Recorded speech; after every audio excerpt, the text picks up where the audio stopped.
You right. I think we're live. Hold up. It says we're live. Paste the stream key. Okay, there we go. Hey y'all. Okay, it's working. What's up? What's up? Welcome to I If don't it know lag, Hola. what episode this is, but I guess we'll just say the reboot of I No was say Permission catching Needed. up or something. I think we've been out for like a year or so. yeah. Is it working? Okay, we're good. But we're back. How's everybody's week? Well, I mean, we've been gone for forever, so what has everybody been up to? Let's start there. I've been home losing weight. That's it.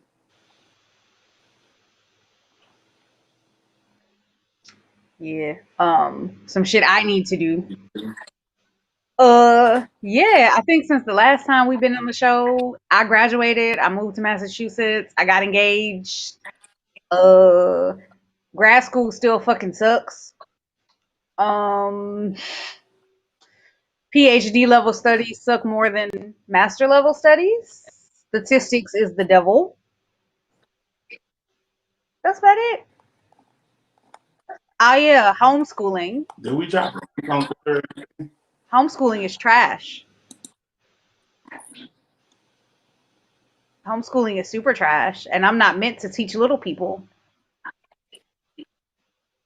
at all, especially not strong-willed Already. as little people.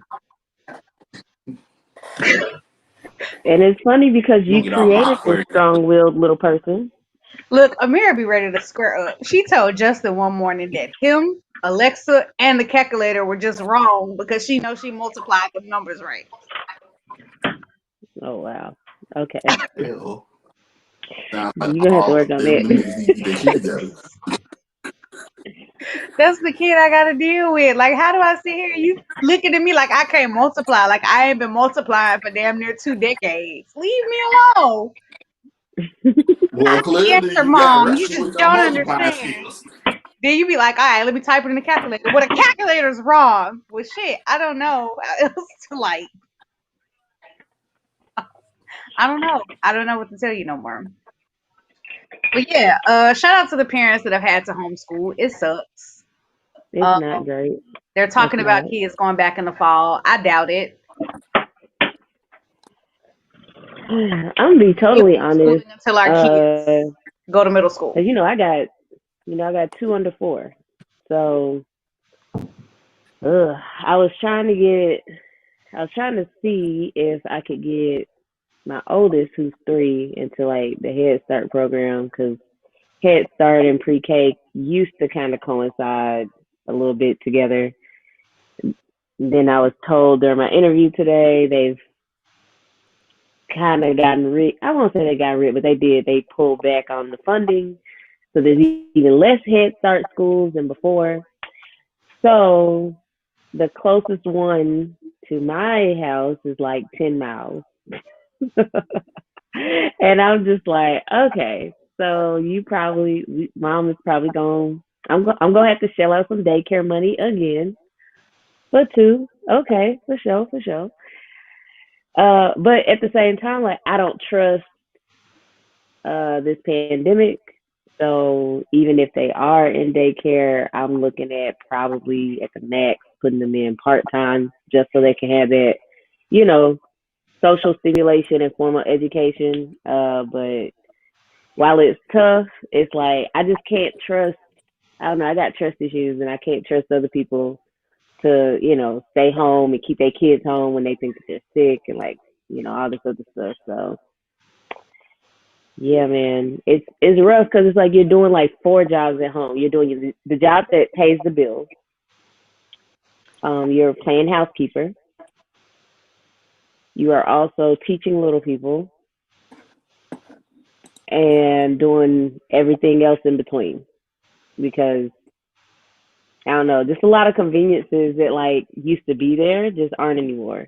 Like I didn't realize, and this is gonna sound spoiled as crap, right? Like everybody has some bigger problems than this, but I was so annoyed when I realized I missed the pickup time from Target because that thing closes at 9 o'clock, and I used to have until 11 to pick my shit up. So even like stuff like that, I'm like, okay, I have to make time during the day for all of this, right?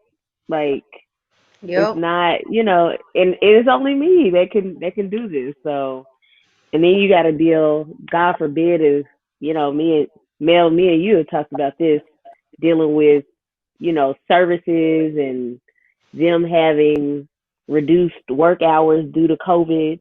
So there's only like one or two people you can talk to, and they only in the office for like 2 days a week.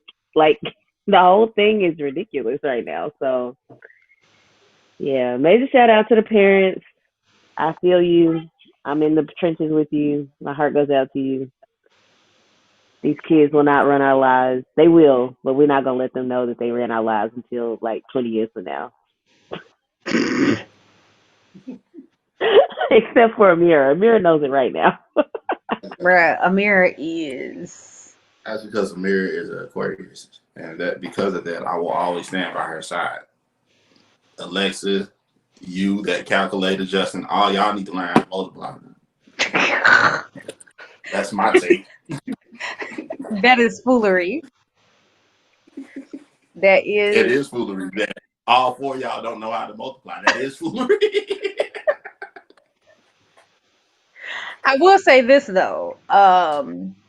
My kid is advanced, so I said fuck the second grade work. We got the fourth grade curriculum, and we worked through the whole fourth grade curriculum between March and May.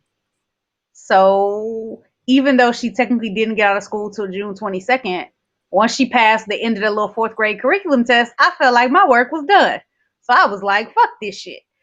Um, so she spent her last 3 weeks just kind of chilling because I feel like I got her through fourth grade in 2 months as a second grader.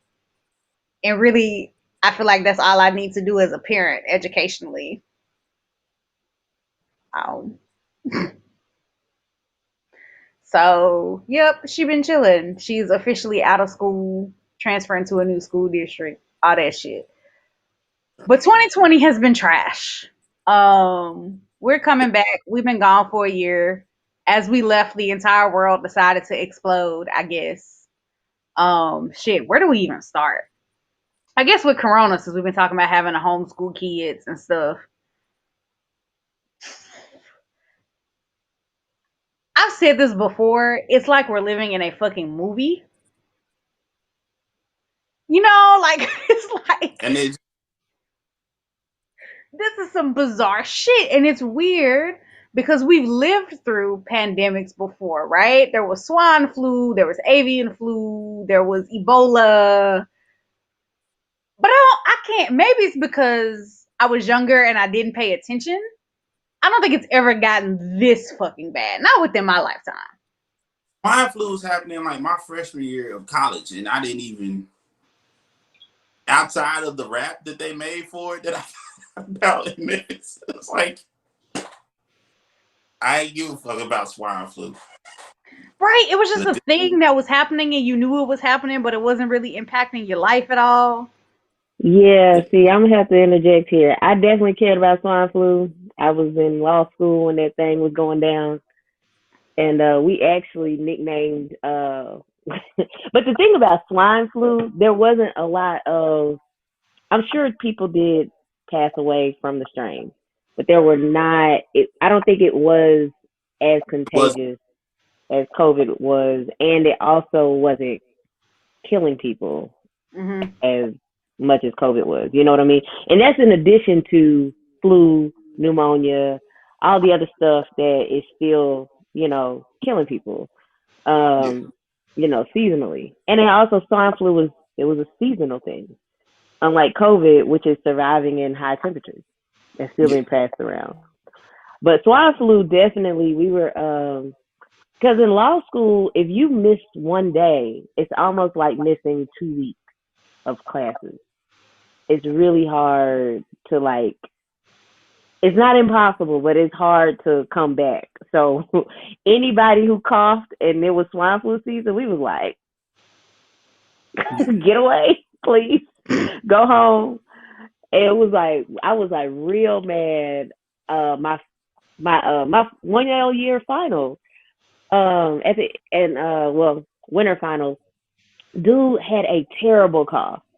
He knew he had swine flu, and he was in that thing coughing up a storm, and we could not ask him to go because it was finals, and it's the way that law school finals go. Like you got to be in the hospital to really get a makeup. Like if you're not bleeding, like you really just got to tough it out. I was like so pissed. He was right behind me, and I could feel his breath coughing on the back of my head. It was hot. So yeah, I remember swine flu. Ebola didn't really hit America like that though. I think maybe we had a few cases. Like we didn't have, but thanks to y'all's president who defunded the pandemic team, and if I remember correctly, there has been some form of a pandemic team in place since the 80s that was started by Reagan after he was trying to ignore the AIDS epidemic because at first it was only impacting the LGBTQ community, and then it started impacting everybody else. People outside the community. Then he had to act like he cared. But thanks to y'all for president, we really didn't have anything to protect us from this. And we didn't have a team of experts really telling us what to do. The CDC, unfortunately, has been trying to play catch up with the disease that has probably been around and been passing around since like October, November. And between them knowing since January that this was a thing and not telling the public until March, between the whole like, oh, don't wear masks. Oh, never mind, please wear masks, because if you don't wear masks, you could be spreading it to other people. You could be asymptomatic. Oh, by the way, you could die in your sleep. Did we tell y'all that? Between like all of the ridiculousness that has been passed around with this this virus, it's just been really daunting. I mean, and then we're supposed to be, one of the most powerful countries, and we can't get ourselves together. Like I don't know if y'all saw this, but I saw an article today saying that the European Union is about to reopen its borders, and word on the street is that they are not going to open it to American citizens because we have not been able to contain the virus. Yeah, they shouldn't. I'm with y'all, but that's embarrassing. It's very embarrassing to be American right now. Like, it's like, what? That meme of Marge Simpson covering her face, that should be majority of Americans right now. It's just, where you from? Yes. No, but like seriously though, I mean it's real embarrassing. And the states, you have some states who really took a handle on things. Michigan was reporting 70 cases yesterday. The whole state of Michigan. Now, that governor, I think her name is Governor Whitmer, she was getting a lot of crap. I know her first name is Gretchen. She was getting a lot of crap, right? But tight the lockdown was. Right. But look at what it is now. You know what I mean? Like, everybody was complaining, but now everybody's able to go back to their jobs. It's not looking like their cases are decreasing as a state, unlike other states. Cough, cough, Tennessee, cough, cough, Florida, cough, cough, a whole bunch of states that opened way too early. And now it's looking like we're going to have to go back. Yeah, I think we went back to Memphis back in phase 1, right? They're not there yet. Tammy Sawyer recommended to Mayor Lee Harris that we go back to phase 1. And honestly, we kind of need to. I mean, like, even the mask ordinance, nobody cares about the mask ordinance because the fee is only $50 if you get caught without a mask. Let me tell you something. In Massachusetts, if you get caught without a mask, they jump $300. I'm gonna be real with you. That $50 is shit. I'm glad these niggas got it like that.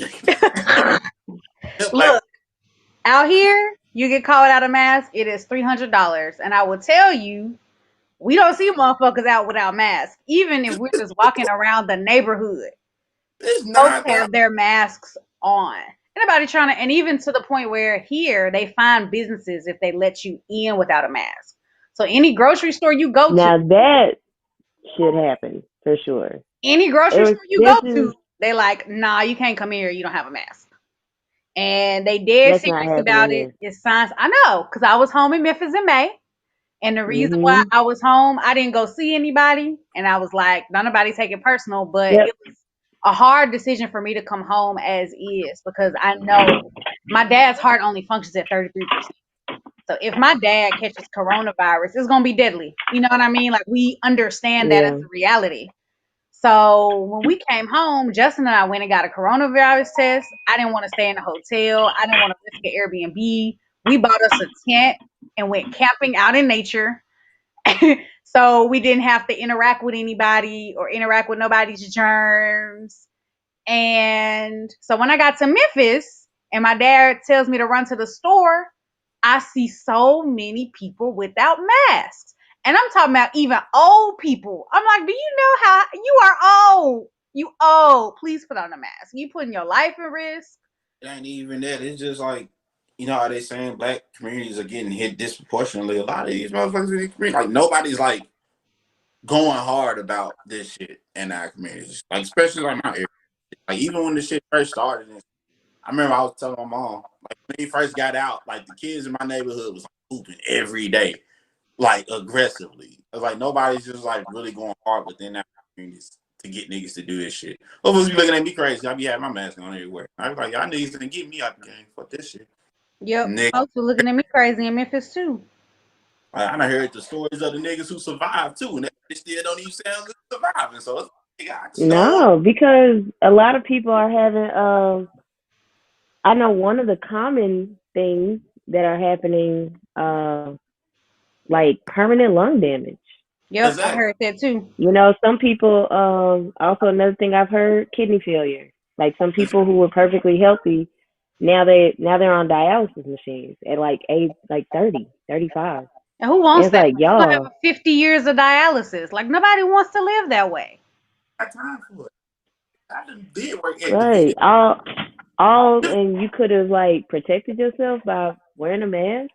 I mean, don't get me wrong, like I know that the mask is, it's most effective to keep you from spreading it, but it does protect you from other people if they have it, you And I know? also wonder, like, I know it's good to keep it from spreading, but I wonder, like, what type of asshole are you? Where you like, I don't care if I spread it or not. You know what I mean? Like, that's one of the things that I also question. Where it's kind of like, okay, wearing a mask, I understand it's hot as shit, but if you can keep somebody else from catching it, somebody else from dying from it, like, it's not that much of a fucking inconvenience. Yeah, I'm about to say I don't even think it's hot and none of this. If this ain't like March. Speculating what the shit gonna do. It's like people are dead now. Like no, nigga, it's not even. And you see it, like, the folks with permanent lung damage and shit, and maybe our perspectives are a little different. But I know, like for me, he had lung cancer and he lost half of one of his lungs. That shit ain't cool. My dad had 4 daughters and a wife and couldn't deal with the smell of nail polish for fucking years. I can remember when it was time to clean the house, my mom making all of us air the windows out because my dad couldn't handle the smell of bleach. Like lung damage fucks with your life function. Exactly. And it be small shit, stuff that you don't realize you gonna miss. But it's really fucking irritating when you got all them girls in the house and the smell of nail polish sends you into coughing fits and shit. And it's little small shit. And I'm like, that's not nothing. My brother, because I saw my brother when I was home, Right. and he was like, I'm watching the news and somebody was like, if I catch it, I catch it. And he was like, that's the dumbest shit I'd have ever heard. Because if I see somebody with a cold, I'm like, please get the fuck away from me. I don't want what you got. I don't want your germs. And he like, if you like that with a cold, Why you different with a whole ass virus? A murderous. Well, and not even just that, right? Like, I'm convinced that people who are that way haven't been around. I'll say this: if they have been around people who've actually experienced lung failure or emphysema or any of those type of complications, and they still feel that way, they're really on the death wish. Because my grandfather had emphysema after smoking for years, and oh, it was terrible. I mean, when you're on an oxygen tank, there are some things that you can't even do, right? Like there are some environments you can't even be around because it's flammable. You know what I mean? So like, folks just, I don't know if it's arrogance or what it is, but I try to stay away from that. If I walk into an establishment, like um this Sunday, I really wanted brunch from one of my favorite brunch restaurants, Automatic Slim, and I was getting it to go. And I go in there, nobody's wearing masks. People are barely like spaced out 6 feet apart. And then, like, the only people who are wearing masks are the waitresses. And then people are like standing, waiting around to get seated. And they're definitely not standing 6 feet apart, right? Like, it was just like, okay, y'all don't even care. Like, Some of it'd us be that. one thing if Some of it is like, it'd be one thing if they like, you know, were wearing masks, even if they, I mean, because you're gonna have to remove your mask to eat at a restaurant at some point, right? Yep. But even like the people waiting, like they weren't even wearing masks, and I'm like, I also want to it was, say yeah. you couldn't pay me to sit in anybody's restaurant right now. And Denzel I was definitely at Frida's last week. I judge was me. out though with one person outside. Okay, sitting in a patio, I can accept. Why didn't we do it last Tuesday? Because I was at Frida's. Frida's is a very terrible restaurant, by the way, too. If I actually niggas get kind of like Fritas, but okay. salty ass refried beans they gave me, I was just really disappointed in it all. I was like, damn. See why they sell drinks. You gotta get good and drunk to eat their food.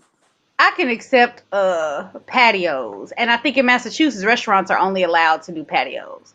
But like Yeah, sitting inside of a dining establishment with all them people, I no, don't know. It was people was at the bar, but and I was looking at them crazy too. But it was empty on the inside. He's just outside. Like, no, I can't. But I will say, and that's one of the things. Like I've told my parents, I'm scared for them because my dad's so high risk. My parents are older. My sister works at a bank and she lives with them, and she can't be like, oh, I can't come into work. I have to social distance. She got dumbasses at work that don't want to wear their masks. And it's one of them things where it's like you not just putting yourself at risk, you putting everybody else at risk. Because I mean, she going to work, she taking her precautions, she wearing her mask, but she mm, working in close quarters with you. So if you that, spread some shit to her, and she bring that shit home to my daddy, now me and all my siblings got to come up to Regions and throw hands. well, it's a question too of like how is it spread, and I really wish they just figure it out. Because if it's just dripless, then just close off when you get home. And she Straight. does do that. But Yeah, I'm saying, you breathing on people and stuff, y'all working at desk or whatever, and all that I'm not clear on.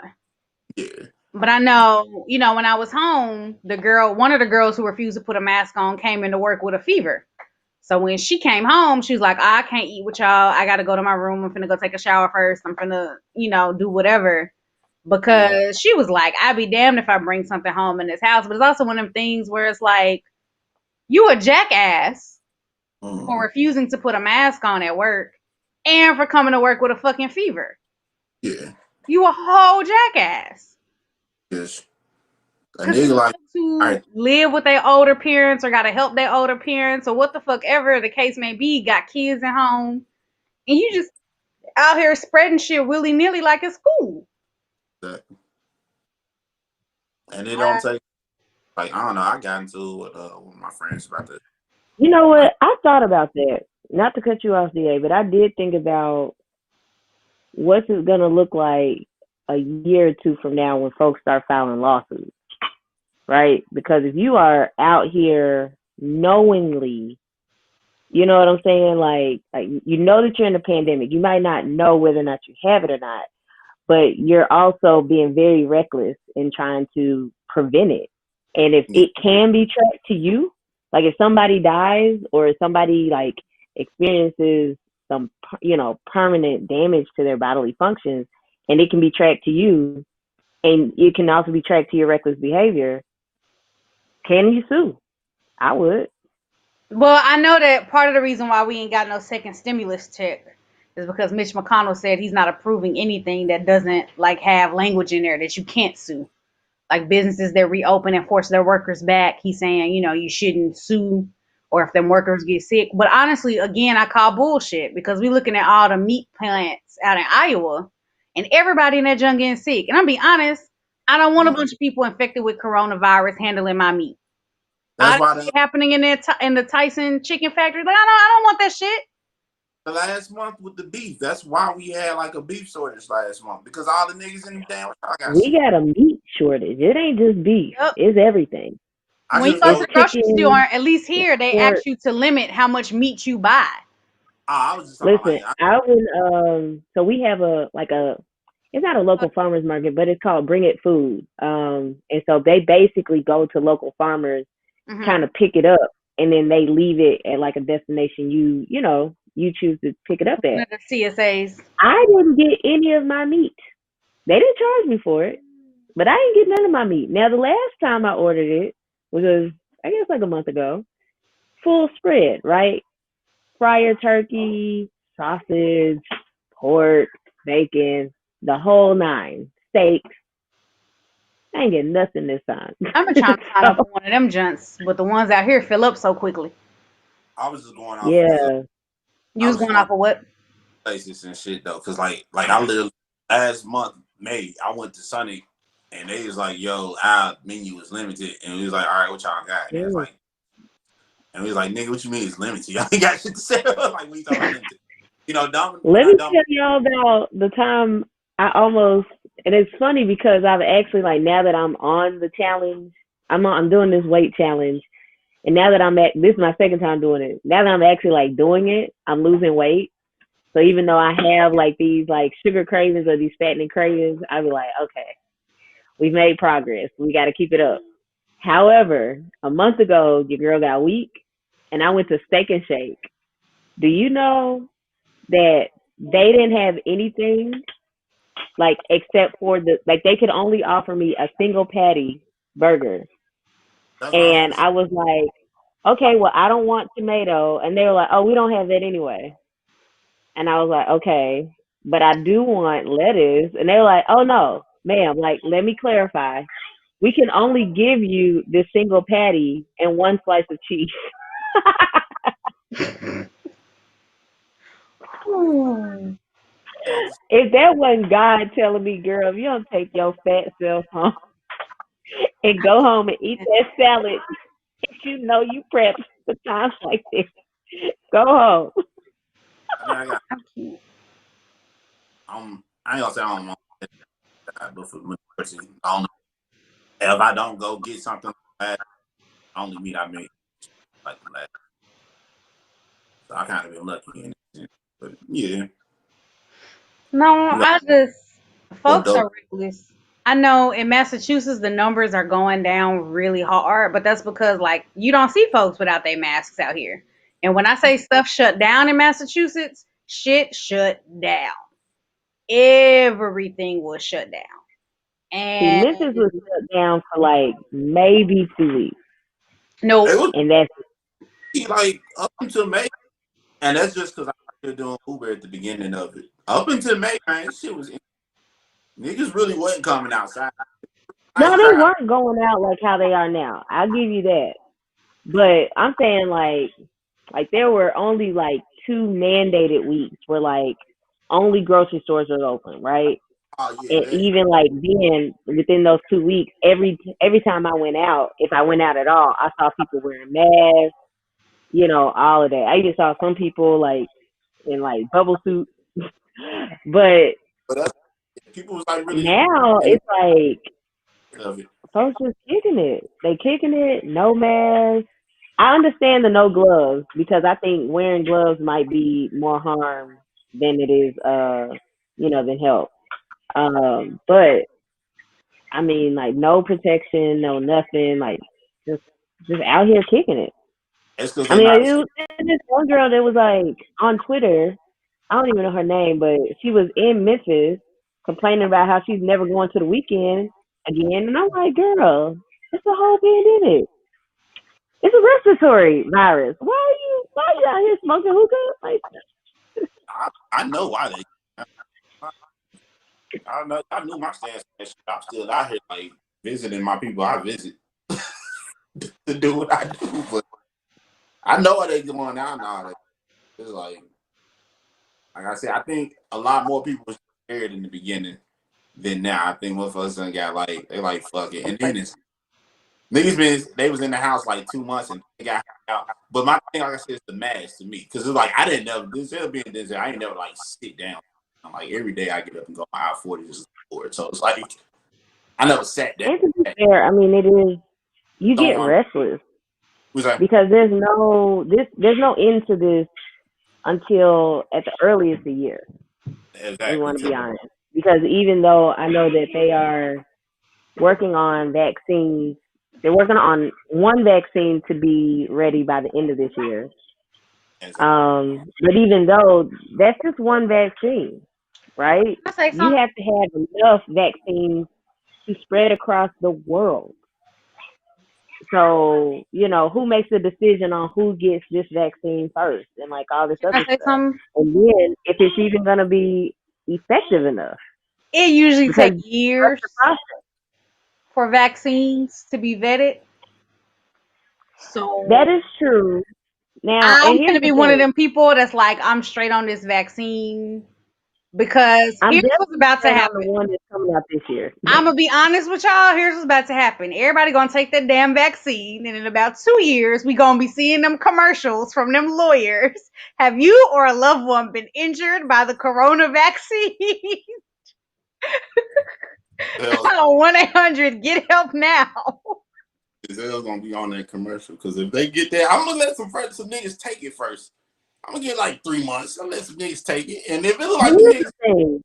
I, So the way that so I know that like, it usually takes years to to basically create a vaccine because the hardest part is basically regrowing the virus itself and then creating the vaccine off of the virus that you grew. But like my issue with the one that's coming out this year, okay, so like the ones that they're trying to get through by next year, those are the ones where they basically kind of like they were able to skip the regrowing of the virus. How is it? It's a process. I forgot the name of it, but basically they're using. I think they're using like if not actual cells, they're using like synthetic cells, and that's how they're regrowing the virus. So it allows them to do it quicker. Um, but that's the fast track option, and it still is gonna take a good 18 months for that to come out. And that's why I like this ultra. I call it the ultra fast track. I'm like, I don't even know what corners you guys cut to come out with something that in 9 months. That makes me very, very nervous. Like, no clue.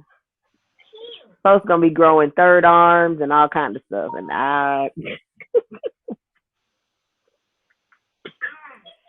don't know. Let me see what else has happened. Gosh, it's been a whole year. It has yeah, been a year. I'll say too. I think the reason the second wave is gonna hit us is Oh, because for of sure. fucking Oh, college students. that's happening. I for think sure. one of the things that even in Massachusetts we're not being realistic about, and I'm saying this as someone who works for a university, kids coming back to campus are going to bring coronavirus back, period. Even as I see MTSU is forcing students to take on single dorms and not doing double dorms anymore. Um, Boston has said they're going fully remote. UMass Boston is going remote. Harvard is going remote. My university cannot financially afford to go remote. The money is just not there.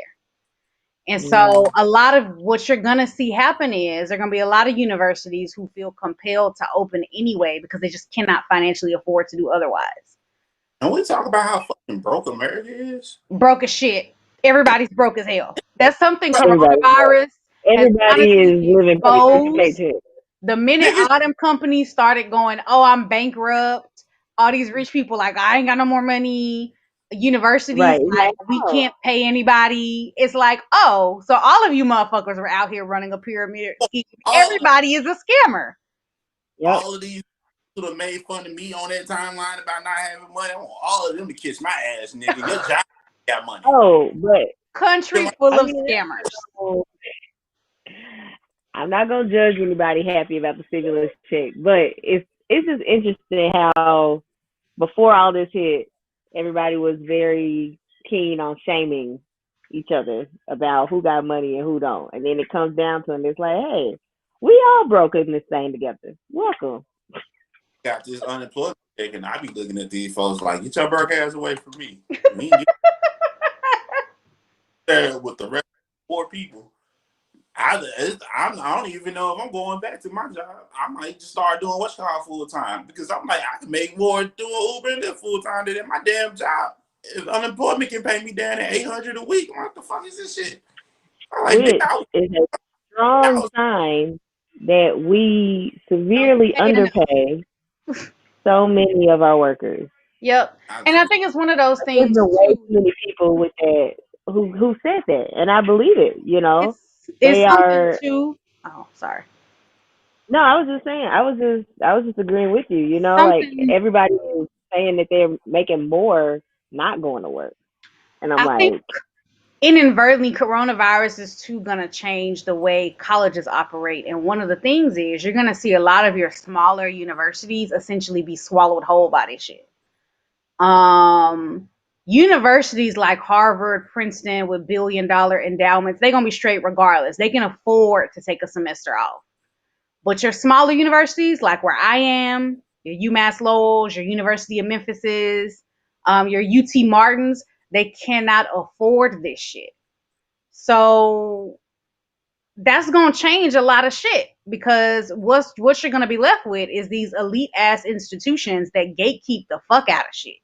You know what I mean? And that's going to change the opportunities high schoolers have to go to college. And that's one of the things I think people are not talking about or being realistic about. Because I'm watching, I live in a college state. Harvard is here, MIT is here, U Boston, a lot of big name universities out here. I'm watching certain universities with money move in a certain way that my university can't. And I'm watching my university talk about, oh, we're going to go back to campus. Everything's going to be fine. No, it's not. You know what I mean? There's no way college students on a campus together make sense. It's the same with all the schools, public school systems. Somebody, oh, yeah, we'll reopen in the fall. We're just going to practice social distancing. Nigga, have you met 6-year-olds? When have you seen a 6-year-old that can social distance? And on top of that, like, have you met high schoolers? Y'all remember when the bell rang and it was time to go to your next class? You got like 300 high schoolers in the hallway at the same time. There is no feasible way to make that transition make sense with people staying 6 feet apart. It's just not possible. No. I mean, even like the only group that you could maybe enforce it with is high school, and even then you're gonna have the couples, right, who gonna get in trouble for kissing on each other. You gonna have the jocks because we still got athletics and we have contact sports in high school. Yep. So even if, let's say, these hormonal driven big people, because they're not little people at this point, right? Like high school is when everybody starts going in their growth stages, or they're already as tall as they're going to be for the rest of adulthood. You got all of these, let's say you got everybody's playing their part. what happens when basketball comes, football, soccer, like wrestling? I mean, like, are all of those Niggas ain't doing none of that shit. are all of those just gone now? Hell yeah, all that shit is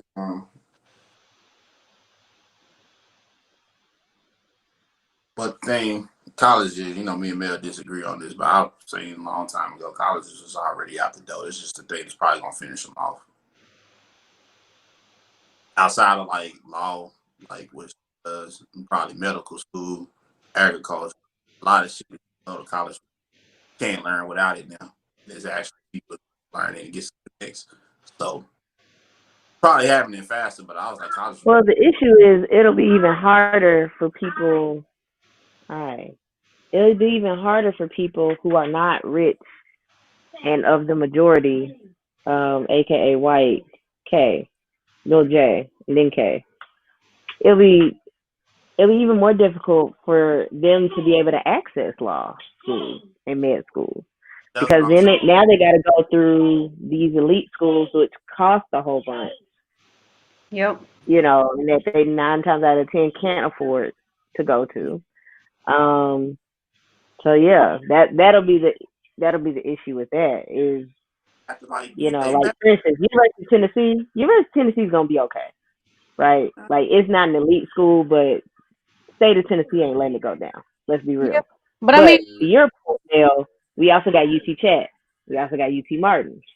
What happens to those? MT, TSU, like what happens to those schools? TSU, like another school that was out the door anyway, so fuck That's TSU. fair. But like MT, you know what I mean, was doing okay. My school was doing okay before this. You know what I mean?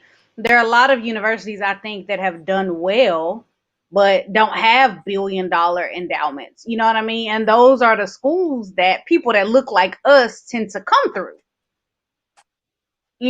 And that's one of them things, I think I don't know what that's going to look like moving forward. I don't know what that's going, how that's going to play out. I know I'm watching it play out at my university. They ended up $15 million in the hole at the end of this last school year just because they refunded students their room and board. We make a lot of money from conferences because they own a conference center, but no conferences were happening. So all of that, you know what I mean? All of that shit went out the window. I know DA is like my struggle. And even looking as a debate coach, right? I'm watching these elite programs jump onto the online debate circuit and do really well. But I'm also seeing the urban kids edged out. Because, you got a computer, that's cool, but your internet connection splotchy as hell. You in a rural area. So now you at this debate tournament and you're trying to get your point across. I judge state. And I was in the group chat with y'all. I was ready to fucking fight. I was at state on my phone trying to listen to these kids debate. My phone connection kept going out. These kids' connections kept going out. And it was just like, this is a clusterfuck. So many people trying to log in at once, systems crashing. They had folks in the judging lounge waiting or I guess the little judge's waiting room, waiting to judge. They forgot we were in that junk, so they never came and released us. We just sitting on Zoom looking at each other like, they gonna release us or not? So shit like that, I think coronavirus is going to exacerbate so many existing inequalities. And I don't think that like we're ready for that because we can't even deal with the ones we already got. And I don't know. I wonder how that's going to play out, what that's going to look like. But other than Corona, once I got to Memphis, the world really caught fire, like literally, because George Floyd happened. And I think I don't talk about it a lot at this point because it's all just very fucking depressing. I'm gonna be honest, it's incredibly depressing. If you think about it, within 1 week, the Ahmaud Arbery video came out, Breonna Taylor was killed, and George Floyd was killed, and that little bird watching lady thing happened. So, I mean, it was just like a clusterfuck. I think him, Breonna Taylor, was like before George Floyd. Who? Breonna Taylor and Ahmaud, what's his face? I think them videos came out like a couple weeks before the George Floyd one. I think it was a week. Like it was a super quick turnaround. Well, that's the thing. So why? Ahmaud happened Yeah, two but the months video came before, out. but the video came out within the same week of George Floyd. Okay, the Breonna video. Taylor, yeah. I I know we was. remember it That's being why, just back to back to back. I yeah. know. The video was released, and if I remember correctly, like I don't know how it got released. Maybe an attorney released it or something So like I that. know how it got released, and this is where the fuck shit really comes in when we talk about America. And the Ahmaud Arbery case, I want to say, bothered me more than any of the other cases, and it's because I look at hate crimes. I look at state sanctioned violence. Is what I study. And one of the things that I have been pushing for, and I've talked to my professors about, is the way we talk about state sanctioned violence needs to change. Because to me, inaction is an action, right? So even if the government is not saying go kill these people, if it's clear to you that there will be no repercussions, to me, the government's sanctioning what the fuck you're doing. I'm not, you know what I mean? And people want to argue semantics about that. It is what it is. But to me, Ahmaud Arbery was very much an extension of that. Um, Because them and niggas as don't. the testimony, I think last week, the week before last, the testimony came out before the grand jury. And they rammed this man with their trucks, trying to stop him. They tried to trap him between the trucks. They were calling him all sorts of slurs. And when he finally couldn't run anymore, he turned to fight. Like they wore him down and he was running from them. And when he finally realized, like, shit, I'm on foot, they in a car, I can't get away, I might as well try to fight. And then it was, well, I defended myself. But what struck me the most is that the district attorney had this information and still tried to play it as, oh, this shit self-defense. 3 district attorneys sat on that case and did motherfucking nothing. To me, that's state sanctioned murder. We're not just talking about random guys going out killing black people, committing hate crimes. We're talking about an entire city government that was willing to let it happen and willing to sweep it under a rug. And the real fucked up part about it is, you know who released the video? The third dude that was chasing him with the other 2 guys. And he released the video because I guess the story was getting around of what happened. And he thought releasing the video would help his friends. Now he done fucked up and got both his friends locked up, and he's singing like a canary because he want to get less time. And it's frustrating to me knowing if this nigga wasn't that fucking stupid, they would have gotten away with it. Honestly, the Oh, for only sure. thing that changed this scenario was that one of the dudes was stupid as hell and he leaked that Yep. video trying to help his friends. Because he felt like, Mhm. people were attacking his friends online and he just wanted to show that they were defending himself. I don't know what bizarre world you live in where you see that video and think that he did something wrong, unless your name is Candace Owens. But it's But one you gotta of think about it. We're talking about people who do not who did not see Ahmaud Arbery as a human. So yep, in their minds, he should not have defended himself, even though they were the ones they were who pointing guns at him. initiated the attack. It's the same. It's the same mentality that allowed Zimmerman to walk free, right? How dare Trayvon try to defend himself to this white man while Yep. Trayvon is walking through his neighborhood, right? Like And that. that's one of the most frustrating things about it, because we've entered this situation where the same people that are yelling, I have the right to defend myself, those rules don't apply, right? And I say this as someone, it hits me hard because there's so many people in my life, black men especially, who I genuinely love. So when I see shit like that, if DA decides I'm finna go walk downtown and some random white dude is like, what you doing here? You know what I mean? DA can't turn around and defend himself, because And then it's DA's fault because he's the aggressor. You know what I mean? And that's the fucked up shit about it. Well, they see DA has been seen as an aggressor since he was born. If we want to, be completely honest about it.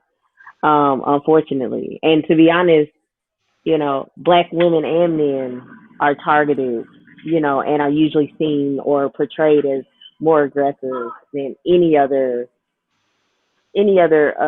combination out there. However, as a black man, DA's the likelihood of DA being seen as an aggressor is more than us.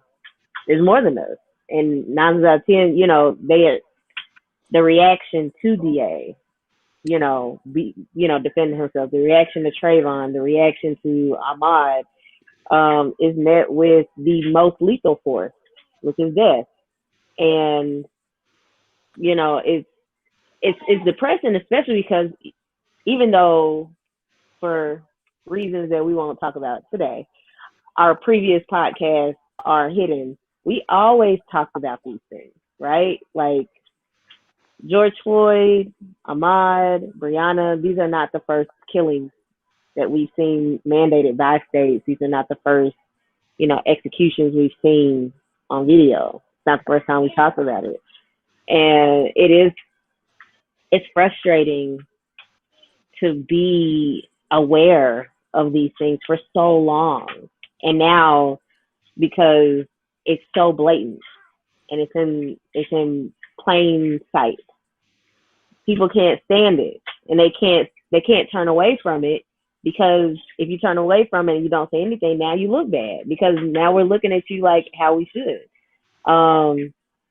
But it's still very frustrating that, Ahmaud Arbery, again, like you said, if it wasn't for that fool releasing that video, we would have never known it. Breonna Taylor's folks, only one guy got fired. Just one. And Nobody else has gotten fired or charged or anything. And I'm going to be real with y'all. I understand the importance of the videos. I don't watch that shit. I watched the Ahmaud Arbery video because I felt compelled to. But George Floyd, that jump was 8 minutes long. And I just... When I saw they fast forwarded to I have not been able to watch murder porn for years.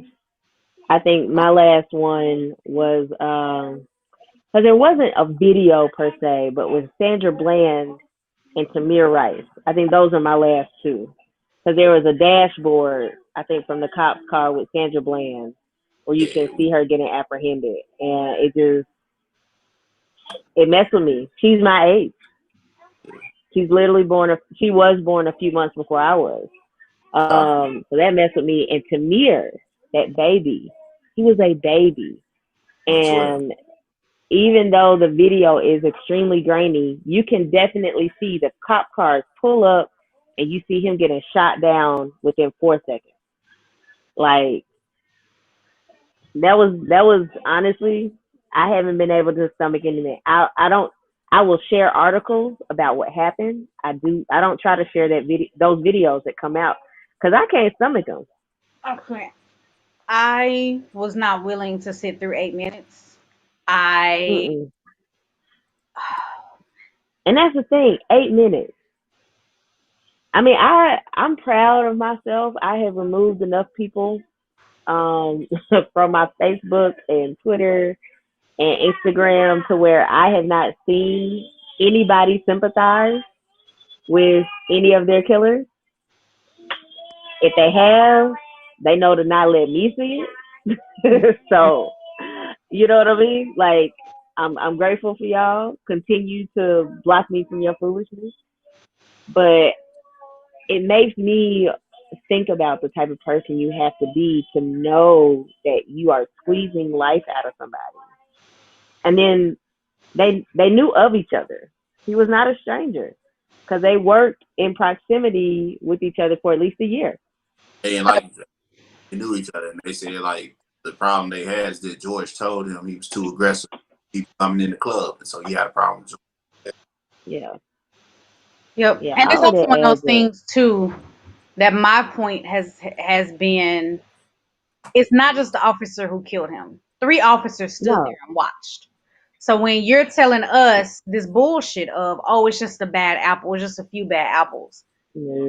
Are you telling me that just the 4 bad apples of the police force just happen to be at the same place at the same time, and those are the only bad cops in Minneapolis? Like, this bullshit. Nobody believes that. It's how their No. system. And then Like, also we have to think about I think we've talked about this maybe on one of our earlier shows, but there are definitely records, and I can post them to our Twitter account if necessary, of what happens when the good cops do speak out. The culture of the police union turns on them, and yeah, then they all of a sudden get blackballed. They all of a sudden get fired. Their families get threatened, right? exactly. So we have a culture of people in those uniforms protecting each other through the good, bad, and hideous. You can't reform that. You have to dismantle it because you got thousands of people who have it's been ingrained in them. You know, this is we can target these darker people and get away with it, right? And I even talked about on my Facebook post, my police brutality incident happened with a black cop. It didn't matter that he was black. He knew that me being black is what mattered. I'm gonna tell y'all And he this. knew that me being black meant that nobody was gonna what was I gonna be? We social media wasn't even big then, so I wouldn't even have been a hashtag if The he would have only had his way. the only time I have ever had uncomfortable interactions with police were with black cops in Memphis. Hmm. Uh, I'm just gonna say that. I've been stopped. I have a really terrible driving record. Let me start there. And because I have a really terrible driving record, I've had my share of stops. And the only time stops have been legitimately uncomfortable for me and concerning for me were black cops in Memphis. And I don't know what it is about policing in Memphis, but I will tell you this: watching Mike Williams' ass tap dance has really Funny. made me be like, maybe this is why black cops in Memphis are so fucked up. Like, is this what y'all do? This is like kind of I sell my soul to be part of this little club. Like, I don't understand how Same y'all are vice. operating or why y'all operate this way. Right. I have I would say physically that the incident that I talked about on my Facebook, that was with a black cop. But I have had politically some uncomfortable situations with white cops. I was a summer intern for the Shelby County DA's office one year, one summer, and these cops wanted me to prosecute these three boys. They wanted me to prosecute four boys for robbery, and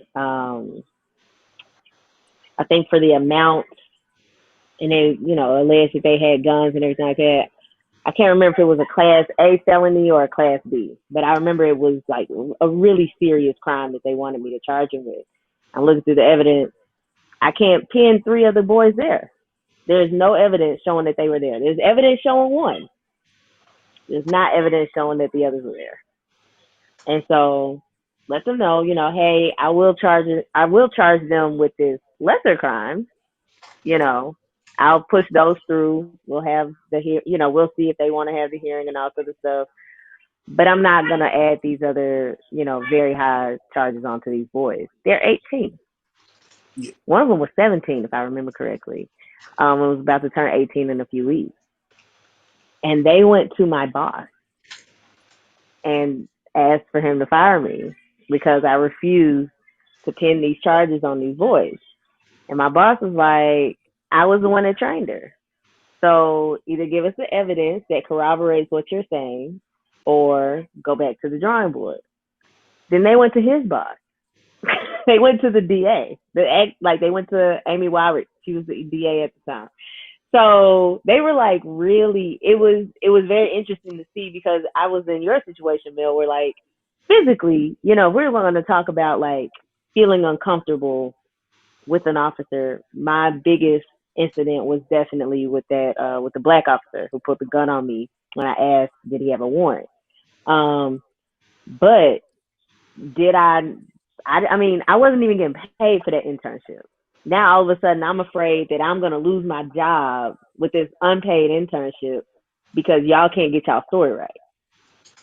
And y'all want to ruin three boys' lives with evidence you don't even have evidence to prove that they were there. You know what I mean? I, So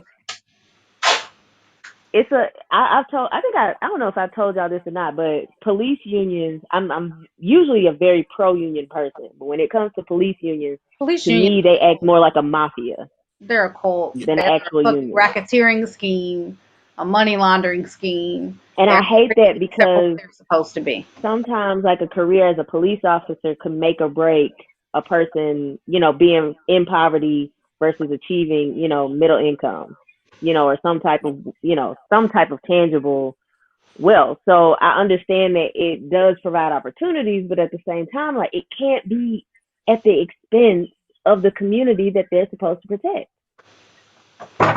There has I, to be a line drawn at some point. And there's a few bad apples. They are what do we call it?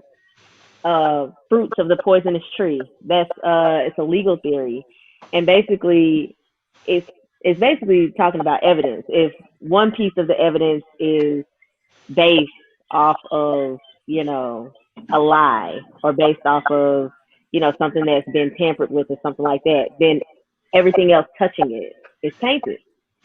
yeah, Right now, that's our police system. And it's not shocking if you look into the history of it. The police system, I believe, was based off of slave patrols. There's like some truth to that, and a lot of people don't like history. A lot of people don't like reading the shit, but there's truth to that. So when it comes to devaluing black bodies, I mean, shit, the basis of them never valued black bodies. We've always been things, property. Never been people worth, staying alive to them. So of course we have to rethink of a whole new way to utilize police, because we've been using them the same way for centuries now, and we still can't face and be honest with how police were created. So how are we gonna sit up here and be like, oh, it was just a few, knowing that we have hundreds of killings, year by year? It was just a few. No, Yeah. no, it's way more than a few. And it's one of those things, it's incredibly depressing to think about. It's on one hand, I think watching the country explode was necessary. But I Oh, also know absolutely. that with such a vile explosion comes a vile crackdown. I definitely think we're gonna see a crackdown come election time. Oh, for sure. I know that people are on the defense. Things are changing. I'm watching certain monuments come down, and I know we've talked about it on this show. I know how I feel about Confederate statues. There are fucking participation trophies, and I don't believe in that shit. Um, you For don't get traitors. participation trophies for showing up and losing a war on the wrong side. Like, not only were you on the For wrong traitors. side, but you lost. Like, you were wrong and you lost. Like, you get nothing. And as you pointed out, Mel, those trophies weren't even majority of those trophies were erected around the time of the civil rights movement. They were not erected like around like when these men were actually living. So these statues are not hundreds and hundreds of years old, right? They were erected to put fear in people who were fighting for basic rights. And it's not, you know what I mean? I'm watching them come down, and I'm watching not just in America, but even Europe is starting to analyze, okay, this person was involved in the slave trade. This person did this in Congo. The Belgians are starting to reckon with some things and tear down some statues. I'm seeing it Honey, happen in the England. king. Oh, Um, and what I also know is people are going to fight back. They're going to be vile about it. But I want to be clear, it's not divisive. I mean, it is divisive, but no more divisive than racism, right? Allowing racism to go unchecked for the sake of fake unity, or honoring racists for the sake of fake unity, is some bullshit. You should never obligate people to do that. So, all change is divisive. You always, anyone, if you've worked for a company that's tried to change anything, it's always some motherfuckers complaining. If you worked with a church, if you sat on a church board, it's always some motherfuckers complaining. Anything you do that's different is going to be divisive. And that's okay. Sean King said something he got a lot of flack for, where he was like, the statues of white Jesus can come down too. And to be quite honest, he's not wrong.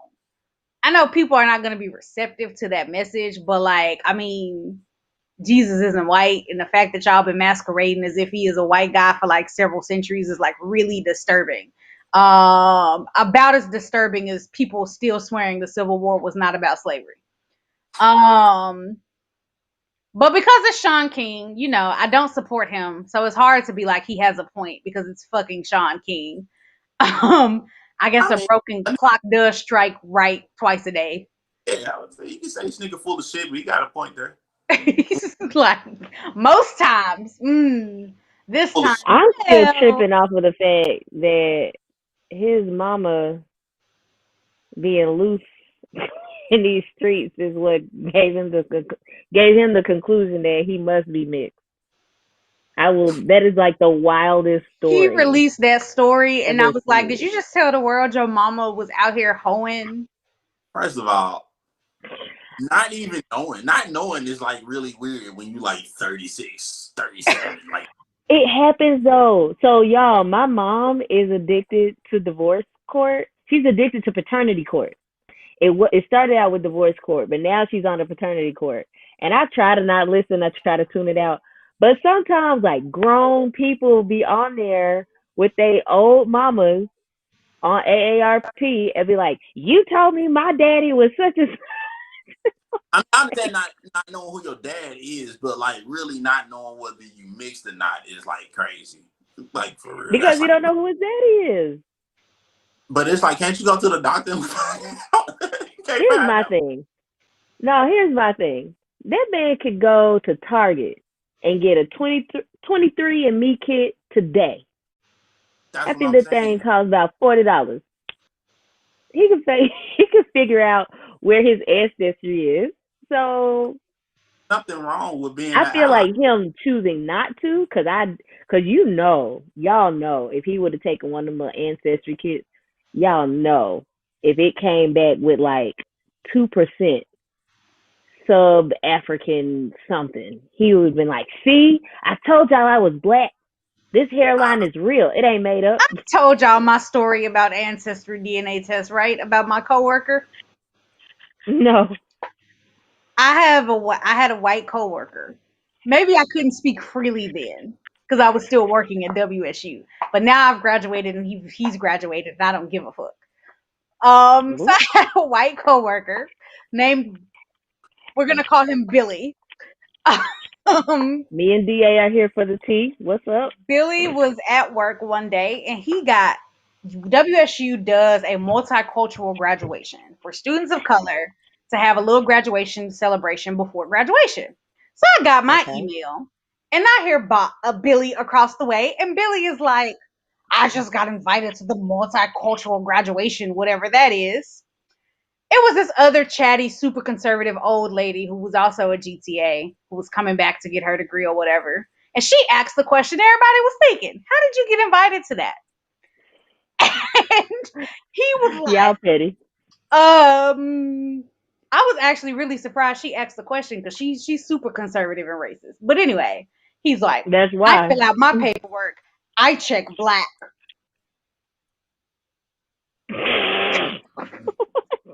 You know when you hear some crazy shit at work and you try not to react, but you just kind of sitting behind your laptop. Wait, this is not funny. This is not funny, but I'm not mature enough for this. No. She was like, why? And he was like, well, when my family left Europe, before they came to America, they settled in Rhodesia for a while. Okay, nigga, so your family is a 2-time colonizing ass clan. What does it have to do with anything? And so then, but it gets worse, y'all. He's like, I'm black like Charlize Theron. The white girl from South Africa? She's South African. She's not. Are you stupid? This is why folks need to take geography. But no, I'm y'all, it gets tired. worse. He's like, this what made me think about it. He was like, well, you know, my sister did the ancestry DNA thing and it came back 2%. So I claim it. Lord be offense. Not Because that I. you know what? I bet you if I take mine, and I say this because I've actually successfully traced part of my family heritage. Mhm. So we actually found a portrait of my great great great great grandfather on my grandmother's side through my grandmother, and he was white. He was a white lawyer. He's the only other person in my family aside from me with a law degree. So if I take this ancestry test and it comes back at least 20% European, does that mean that my credit score goes up the roof? My mom, she's Does like, that mean I can be approved for a home loan? I have questions. Like, how does this work? How can I check? No, I'm just playing. I would never check. I would never check white. But uh, that's not the first time I've heard that. There was a person who claimed Puerto Rican when we were in law school, and he admitted it on MLK Day. And I still can't control my face at this point. I was trying to like hold a poker face, but when he told us, because when I tell y'all he has dark hair, but there's nothing about him that I would have associated with Puerto Rican culture.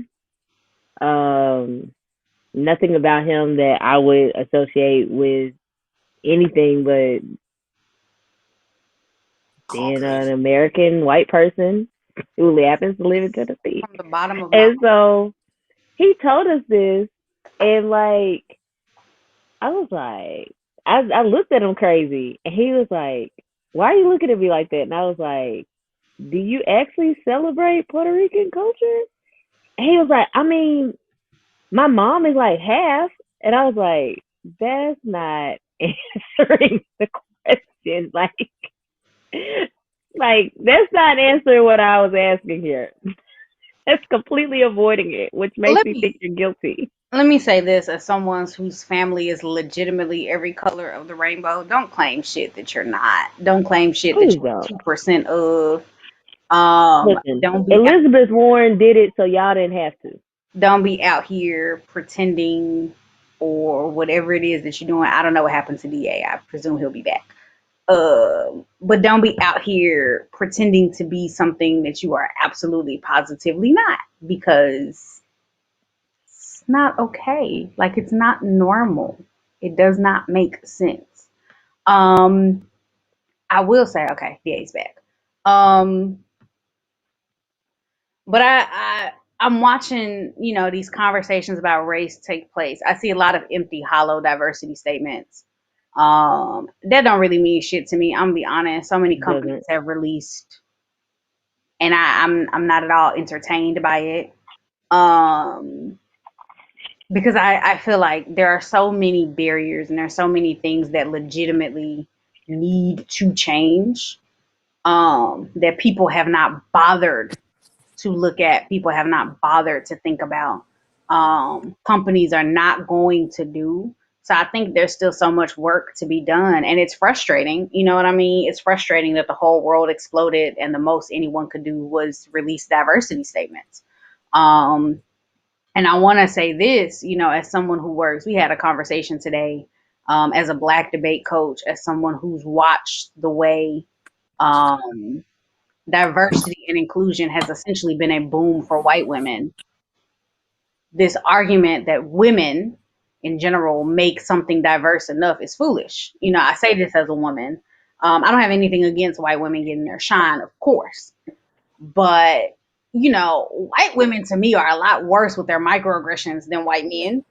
Um, Oh, I say this Jasmine. as a coach who had to literally stare another coach down during a women's coaches caucus and point out to her that she most definitely judges black students more harshly for the way that they dress in comparison to white students. And I was very clear in that. And I told her, I was like, look, I'm here. It's a women coaches caucus. I'm all down for that. But I'm going to tell you right now, that my number one fight as a coach will always be for the students who look like me. And I'm going to tell you, as a student who competed in speech and debate, as a high schooler, and as a college kid, I could buy the exact same dress as you in my exact size. And I was still super skinny back. Well, not super skinny, but I was a lot skinnier than what I am right now.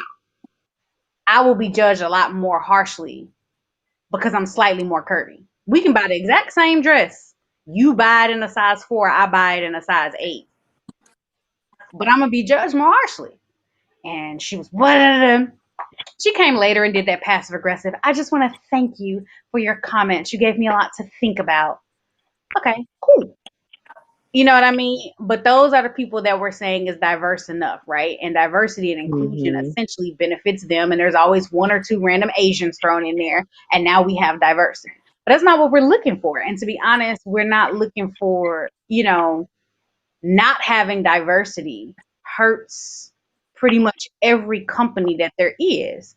When you look at certain companies that release really racially insensitive things, and you're just like, if you had a real black person working for you, you would have never released this statement because this is bullshit. Well, two things. You gotta have a real black person working for you, and they can't get in trouble for just like being honest. Yep. And it's, and I even see it, I'm in academia, and I continue to argue not having enough diverse perspectives, especially when we study criminology. I'm going to say this. I'm always the only black student in the class, maybe one or two more, right? The way that I read studies in comparison to my counterparts, it's freaking hilarious. So sometimes we'll read a study in class and everybody's like, oh, I like this. And I'm like, yo, I got questions. It was one study, I kid y'all not. They were seeing if they could tell who was more likely to steal. And they were checking off race just by looking at a person. And I was like, that don't work. Because your stats are off, right? You got a lot of people out here, especially when you're looking at a community that's mixed black and Hispanic and white. Because you got some Hispanics that are out here passing for white. You got some Hispanics that are dark as hell. You know what I mean? So it's like, I don't understand how you're identifying. And then they were doing it through the security footage too, which was like, you looking at security footage to identify somebody's race. And it's just a whole bunch of problems. And then also, I'm gonna be honest, the way the study was constructed, they said they chose a drugstore, so either a CVS or a Walgreens or a Rite Aid, that was in a neighborhood where there was affordable housing, a nursing home, and a university. What comes to your mind about the demographics of that neighborhood? Have you ever seen a university that is not in a rough part of town where there is a That's university? What I'm saying. Like, you literally just described my neighborhood. And in Atlanta. So I'm like, ain't no university in Atlanta I can think of that is not near a hood. So you saying that you pick this great socioeconomic diverse place. The minute you told me it was by a university, I'm like, you're bullshitting me. I know you're bullshitting me. Never seen that before in my life, not in the city of Atlanta. But my classmates didn't pick up on that type of stuff at all, right? Reading another study about how taking off the felony, check marking the felony. I think New Jersey recently banned the box or whatever where you have to check if you had a felony. And they were saying that actually hurts black employers and makes them, because people assume that they're criminals. That was their conclusion based on their study. But I actually pointed out, I don't think that that's the issue. I think the issue is the presumption of innocence with white candidates. Meaning, white candidates that had to check the box before didn't get the call back because they had a felony. They ain't got to check the box no more. So I don't think it has anything to do with assuming that black dude is criminal. It's like that one thing that kept you from hiring that white guy now lets you hire that white guy. And I was like, oh, I didn't think about it that way. I'm like, now I realize that maybe it's because how I navigate the world and how I've seen the world and my perspective as a black woman that makes me, I'm pulling a completely different conclusion than you are. And I'm not saying that you're wrong, but I'm saying that your lived experience is so much different. So when we talk about, hey, oh, we're releasing this statement. What does your board look like, right? How many black academics are you mentoring? What are you doing to drop that barrier to entry? Because so many studies get released in criminology that I'm just kind of like, you ain't have no black friends you ran this by before you did this, like not one. You was just out here like, let me run this study. Even some, like when you read how they ran the study, it's like this shit will be so traumatizing for a black student. There was one study where they accused students of cheating, called them into the office and said they were going to have campus security search their stuff to see if students understood their rights, right? You talking you talking college freshmen and sophomores. They freaking out. They're college students. They may have edibles on them, what the fuck ever. And for a black student, you talking about, I'm calling campus security. They coming to search your shit. And They then, think that is a joke when we say we don't fuck with police. They really right. think that shit is a And joke when then niggas say that the shit. answer to Right. that is, well, we debriefed them afterwards and told them this was an experiment. And I'm like, let me tell you something. You're very lucky. Because if you had me locked in a room talking about campus security's coming to search your shit and I know I wasn't cheating, then you tell me, haha, just kidding, experiment, I'm throwing hands. You're going to have to call campus security for real. You want me Mm-hmm. to call Real, campus because I'm saying security? Now you need to call campus security for real because you playing with me. but then Well, we do and that shit also, and they start pushing that, oh, look at them, they're so aggressive shit. And it's like, nigga, what the fuck? You playing with my life? Like, Like, why would you do that to me? well, and that's the thing. Like, I don't even think from from a white gaze, they don't even realize that alone is a privilege, right? Like being in a position where you can tell an armed official, right? That you're not These going are to my search me. rights. Yeah, these are my rights. Do you have a warrant? Blah, blah, blah. I learned that at 20. That was a privilege, right? Because homie pulled a gun out and was like, do I still need a warrant? Now all of a sudden I'm shook and I'm shaking and I had to go back to my pre-law professor and explain to her like, yo, this happened. And she was terrified because she as a white woman never considered Never had to. what it would mean to put a black student in that situation. She never had to think about it that way, Yep. And right? it So changes like shit. I it say this does. all the time. I really mean this. I'm somebody who I know my Fourth Amendment. Listen, if you are a criminology major, you spend a lot of fucking time on the fucking Fourth Amendment shit. I'll be honest. I'm not gonna sit here and argue with an officer about that shit. I would tell them I don't want you to search me and I want that on record. But I'm not gonna sit there and argue. You want to do an illegal search and lose your job and get sued in court? Do what you gotta do, man. But I'm not gonna sit here and argue my rights because here's the thing. Number one, a lot of cops have a GED and maybe 18 college credits and that's it. Chances are you Maybe. know the law a shit ton better than they do. So you arguing with a fool to begin with. Start there. They don't understand the Fourth Amendment. They don't understand, sir. That's why so much stuff. You ever wonder why so many rich people get off? It's because they have lawyers that be like, oh, they broke the law here. Because all they do is break Mhm. the law. They don't understand the law. So I'm not going to sit here and argue with you about it. But I also realize it's a privilege for me to say, oh, that's cool. I'll call a lawyer. We'll get it handled. Right? You know what I mean? There are a lot of people that don't have that recourse, and that's how they end up jammed in the system with illegal searches or what have you. And these are things that professors they don't think about. They don't think about the difference that that makes. Just because Right. somebody got convicted or somebody took a plea, that don't mean that the search was above the book. You know yeah. what I mean? That doesn't mean shit. It doesn't. It means they didn't have the recourse to fight it. But not having that diversity, not having people study that and look at that and see how that changes stuff, it it's fucked up, right? So many articles come out, articles about racial bias in policing, whatever. But there are a lot of angles people aren't looking at, aren't thinking about. Professors say stuff in class without realizing, hey, my white students can do this, but my black students most definitely cannot. Hey, I can run this Mhm. experiment, but it might be extremely traumatic for my black students. Um, those are things they don't think about. So as I'm seeing diversity statements go out, I'm like, okay, that's cute, but like, are you retaining black talent? Because the only thing I'm interested in right now is Well, and also, it's not just are you retaining black talent?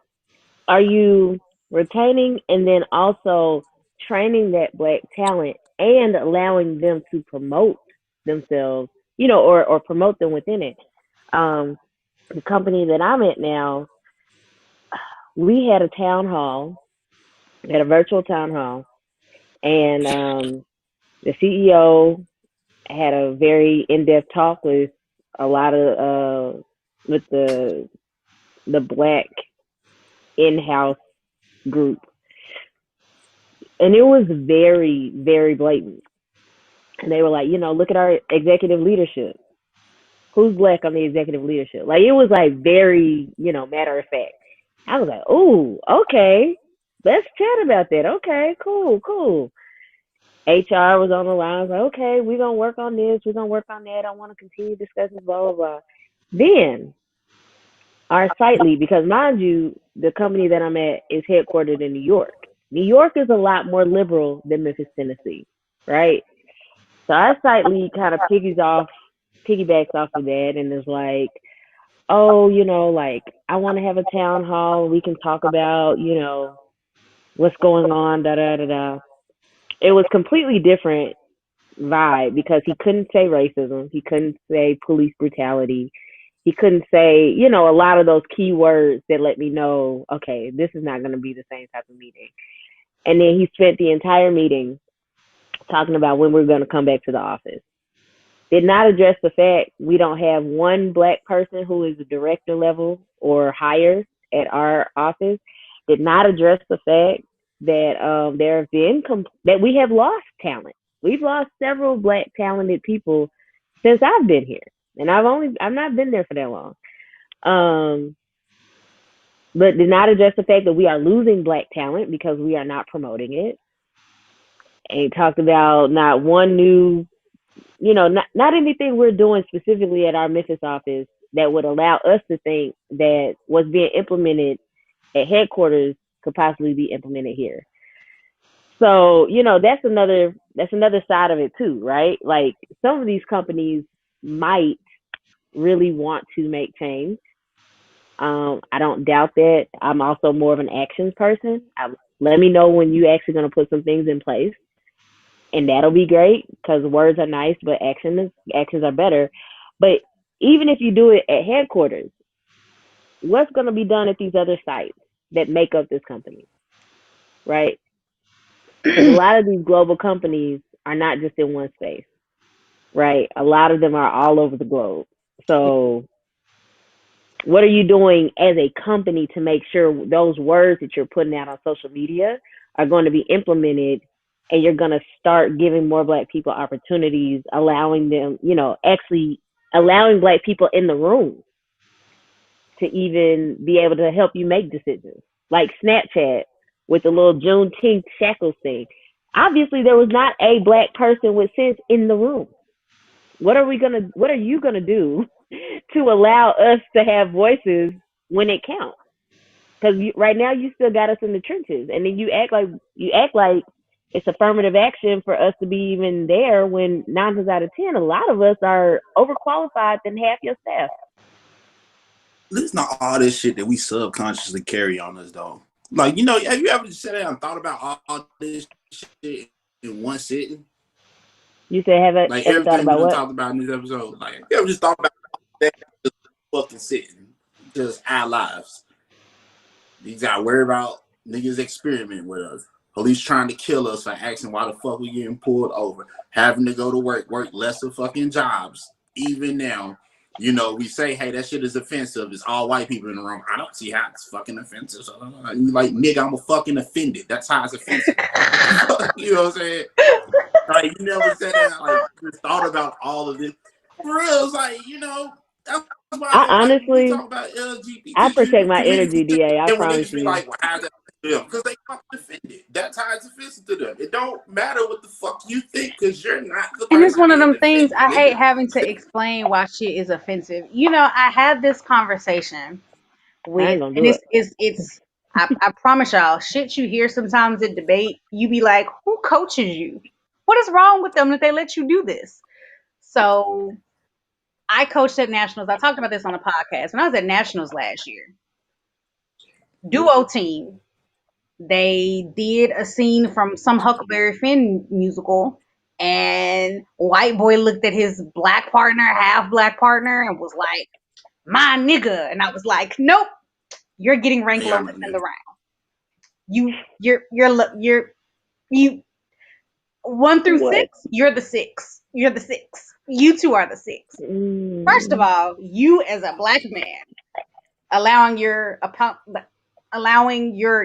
partner, your teammate is foolishness. Secondly, where was y'all coach?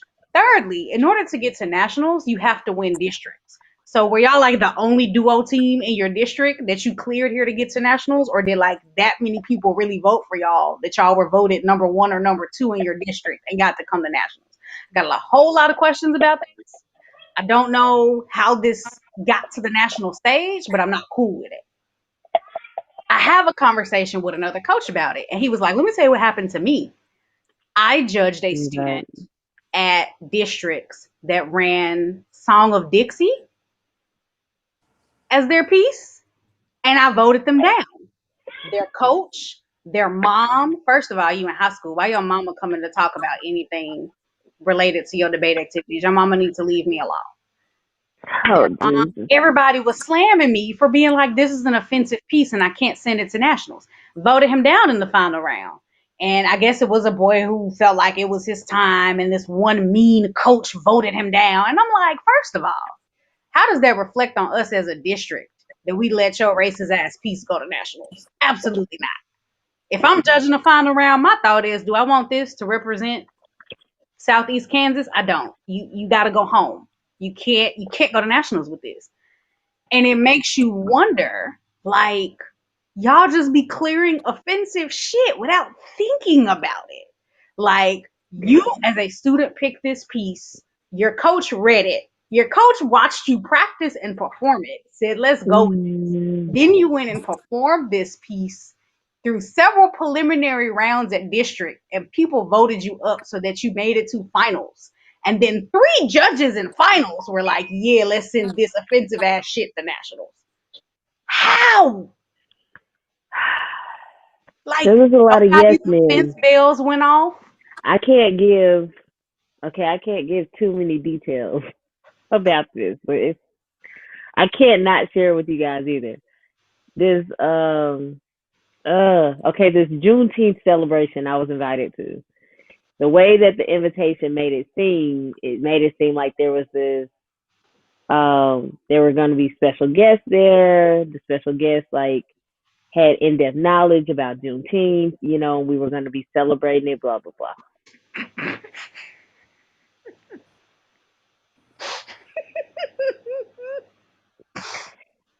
It was a bootleg poetry slam fest. The first poem. First of all, there wasn't no special guest. It was just one. This is one. With no And then they're like, credentials. "Oh, he's from blah blah blah university," and I was like, "What?" Like, I didn't Oh, recognize this the the dude you university was at first. telling us about. That's why Yes, I laughed. yes. Oh, I did tell you guys. Yeah. Okay, I can't go into detail, not as much detail as I did in our private session, but I don't know who needs to hear this. However, if you are in the great position to enlighten your company, your school, I don't know, just a whole group of people about a part of Black culture that a lot of people are learning about. Get an actual historian, please. If you need help finding one, I know plenty. I actually have a It's close a million friend of them on who Twitter. got a PhD in African American history from the University of Memphis. I chat with him and his wife once a week. It's a million Like, black historians on Twitter. Just pick one. God damn it, pick one. yes. Because they ain't And doing shit and but you know, torturing us. and some of them, a lot of them have As a matter of fact, PhDs. They have like Kale degrees said, that show that, they have done years and like years Kale of said, studying and researching and have even Memphis developed a dissertation. Memphis has a very remarkable African American history program. They have Dr. Hmm. Bond there, who is fucking phenomenal. I don't understand how you are a company in Memphis that's like, let's do some Juneteenth shit, and you don't fucking call Dr. Bond. She's This, right this, Oh, there. no, no, this no, is no, how you no. do it. She's right there. This is how you do it. But You tell you want to yourself, know, we just you need want to to know, get y'all, somebody the here. brilliant part Yep. about this? This was Yeah, not right. a Memphis thing. This was a national thing. So you telling me They y'all come could have around chose one. anyone in the world? No historian, no sociologist, nobody. They was just like, Y'all chose a poet with a good voice. He has a good preaching voice now. I'm not gonna take that away from him. He's got a nice voice. But and here's the thing: the poems are not the issue for me, right? But a lot of people don't know about our history. We don't know about our own history, right? Like a lot of black people don't understand the significance of Juneteenth. And if we want to be honest, Juneteenth is really I don't even know when sharecropping was actually enforced in Tennessee, right? Like I don't know when or who actually told white slave masters, hey, you got to actually pay these people now. But what I do know is that did they tell them that? we are so, I don't know. And you want to know why? You want to know why I don't know? My grandmother, who is still alive, by the way, was raised on the plantation my ancestors helped cultivate. She did not leave the plantation until she married my grandfather. So that's another reason why when folks are like, oh, that was so long ago. Bitch, No, but my family's plantation is down the street. What do you mean? It's still intact. It wasn't. And It I, wasn't that hard. My grandmother is still alive, talking shit to this day. Like, you and know, she was raised on one. And her dad was a sharecropper, and he was born right after slavery ended. So my I was great grandfather was a slave. It's Mel, it's very close. Mel, she know my best friend Jazz, but like my friend Jazz, like her great grandfather was born. He was born right before slavery ended. Her great grandfather. Yeah. So mine was like born he's right born after. in 60. I think she said 63. He was born 1863. So like when motherfuckers tell us like, oh, this is so far off and shit, like even with segregation, like my mom was born in 65. So my mom tell me, she was like, I remember when I was a kid, she said we used to go through the back entrance of Macy's, and then one thing, something happened and we stopped. No, not something that happened like she don't know, but she was like, when she was a kid, that's how it came up. Something happened and they stopped. Right. Then older Dr. and Bond at University of Memphis used to tell us about Tuesdays or Black Days at the zoo because that was the day they clean all the animals so it smelled really bad. My granddad told me about Um, that. Tuesdays are the free days at at the the zoo. Memphis, not the free day, the Black Day. So the Black Day, Black Yeah. people would come. Right, Mm-hmm. but I'm saying The And Memphis, to this also, day, now it's Tuesdays are the Tuesday. free days. And then, my dad went to segregated schools until he went to high school. And to mm-hmm. this day, when they have class reunions, their white classmates don't come to those things. Yeah. Yeah. My And mom was lucky to her school was the one that the white kids had to come to. She did not go to a And white for my school. dad, it was the reverse. And one of the things my dad also said was so where my dad was in Coldwater, there were a Mm-hmm. lot of black landowners because my grandfather and my great grandfathers were landowners. And so they had pumped a nice amount of money into the school. So Tate County Colored High was a really nice school. And Coldwater High was virtually falling apart. But when they integrated, white parents rioted at the thought of sending their kids to Tate County Colored High. And my dad was like, we really didn't want to integrate because we was like, yo, y'all school building raggedy. Like, y'all got a raggedy school building and we don't. So like, y'all don't want to come Yeah. over here. Like, we don't want to give up our good school building for this raggedy ass shit y'all got over here. But Right. integration had to happen. But it's not long ago. And that's the thing Yeah. people, I was like, oh, get over it. I'm not talking about Well, 30 generations ago. I'm talking about my father, who I talk to It's Yeah. every day. only You know like what I five mean? generations away. So Like some this is one generation for us, you know what I mean? When we talk about slavery, we're talking two, three generations. It's Right. still a super personal connection. exactly. So, and Absolutely. at that point too, I think it's lazy for any company to do something like Juneteenth when there are so many living. Last year at Nationals, I met Dr. Freeman, who fucking taught MLK at Morehouse. Like these people, he passed away this year, but like these people still living. You're lazy if you don't, Exactly. you're That's doing what a I'm like, you celebration. have so many people. Like you tell me out of all the options, and you want to know what was That's the one of most those. offensive? The most offensive thing about this, it was black people who came up with this idea. That's one of those any black person will do situations, and that bothers me. Like let's give them something so they hush. I But it bothers me that knowing that of course that's what it was, but it bothers me knowing that that was the task at hand. The black person that they were like, okay, get somebody. That's who y'all chose. I mean, we're all at home right now, right? So if you wanted to get the director of the National African American Museum on the line, you probably could have.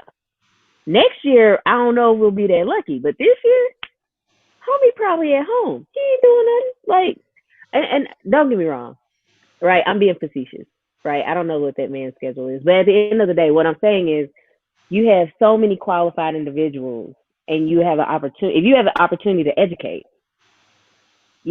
then do it the right way. and Find On the somebody. Don't just pick anybody. Find a black person who knows about that culture and has knowledge about it. Being black is something, but it's not enough sometimes. Not every black person knows about Juneteenth. And that honestly, I was disappointed because I know about Juneteenth, and honestly, I started celebrating it really more so as an adult than I did as a kid because I was kind of told, oh, that's it's celebrated in Texas, but it ain't really celebrated here. You know what I mean?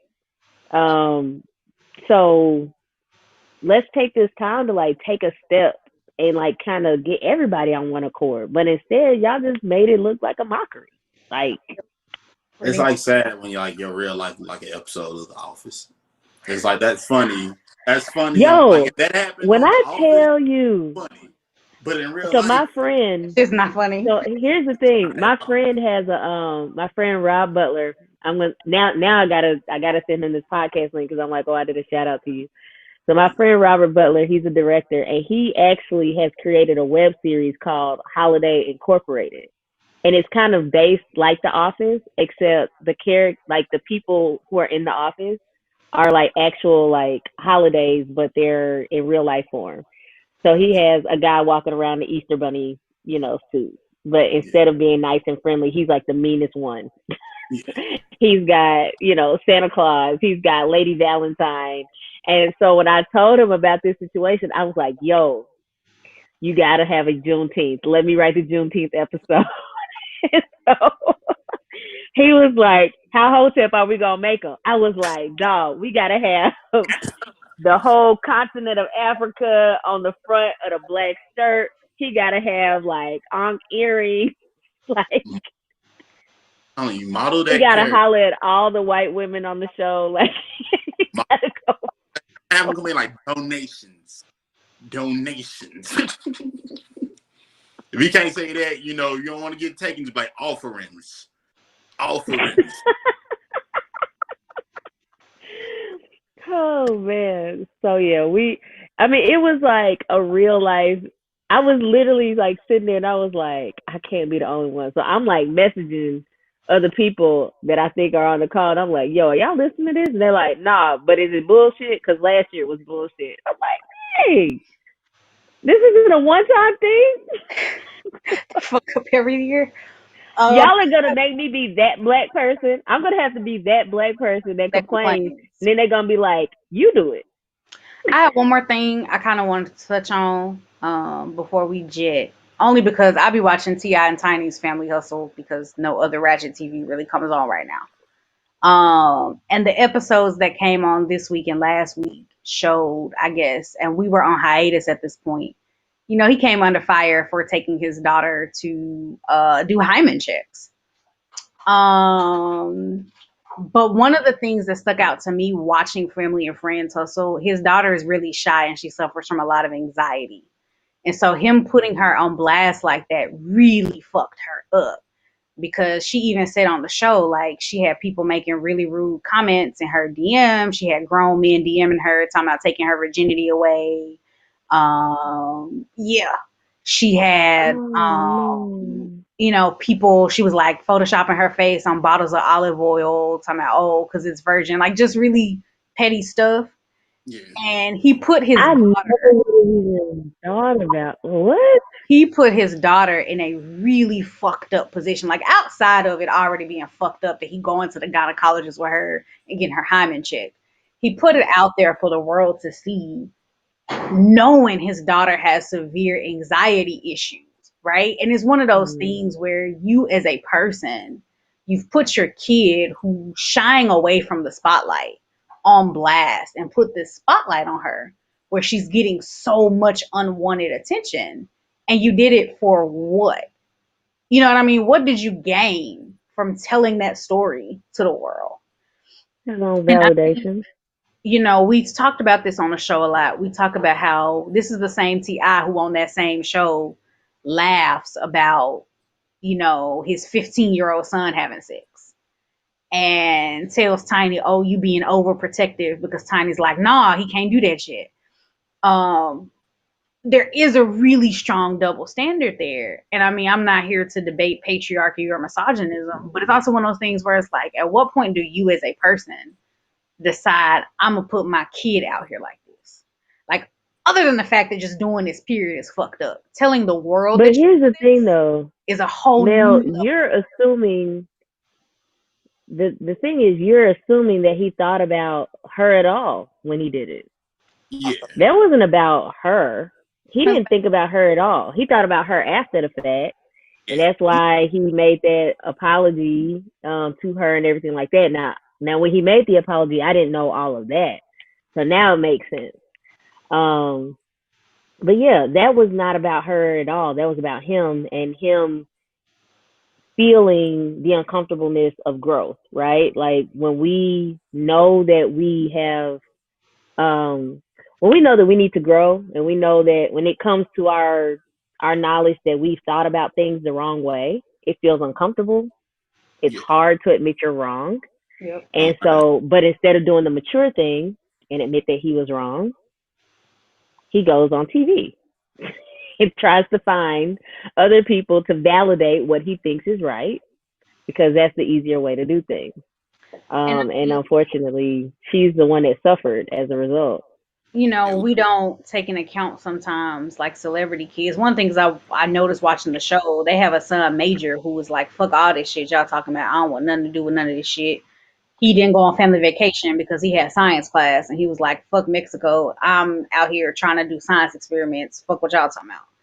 Yeah. Celebrity kids already have this spotlight on them. Hmm. And Whether they you want it or not. amplify it. And I understand how certain celebrities like Lauren London, they choose to keep their kids under wraps for reasons just like this. You know what I mean? When you out here just exposing your child's most intimate moments for no ass reason, like nothing, you gain nothing. Um, but it also says a lot, about how we socialize. Even the fact she was talking about grown men and her DMs talking about taking her virginity away. The burden is always so much on young girls, and this conversation has played out on Twitter a lot recently too. It's men in the house. Put some long pants on, or why you got shorts on. I really mean this, Hmm. and I've run into this as a coach too, of debate coaches talking about young women and, oh, their skirt and these men are judging them. I really mean this. If you are bringing your pervy ass friends to debate tournaments who are turned on by 14-year-olds in miniskirts, perhaps you should stop bringing them to debate tournaments, because I feel like something should click in your head where you're like, this is a teenager, because I'm at a high school event. This is a teenager. This is a teenager, right? Like, but the burden is pretty much always on young ladies. And in this situation, Yep. Asia ain't do nothing wrong. You know what I mean? She wasn't dressed any type of. She was minding her little business, taking her little Fashion Nova pictures, posting them, and moving on with her day. And her dad put her in a position where she still ended up the victim, of unwanted advances, folks Mm-hmm. putting a spotlight on her that she didn't want and then she didn't ask for.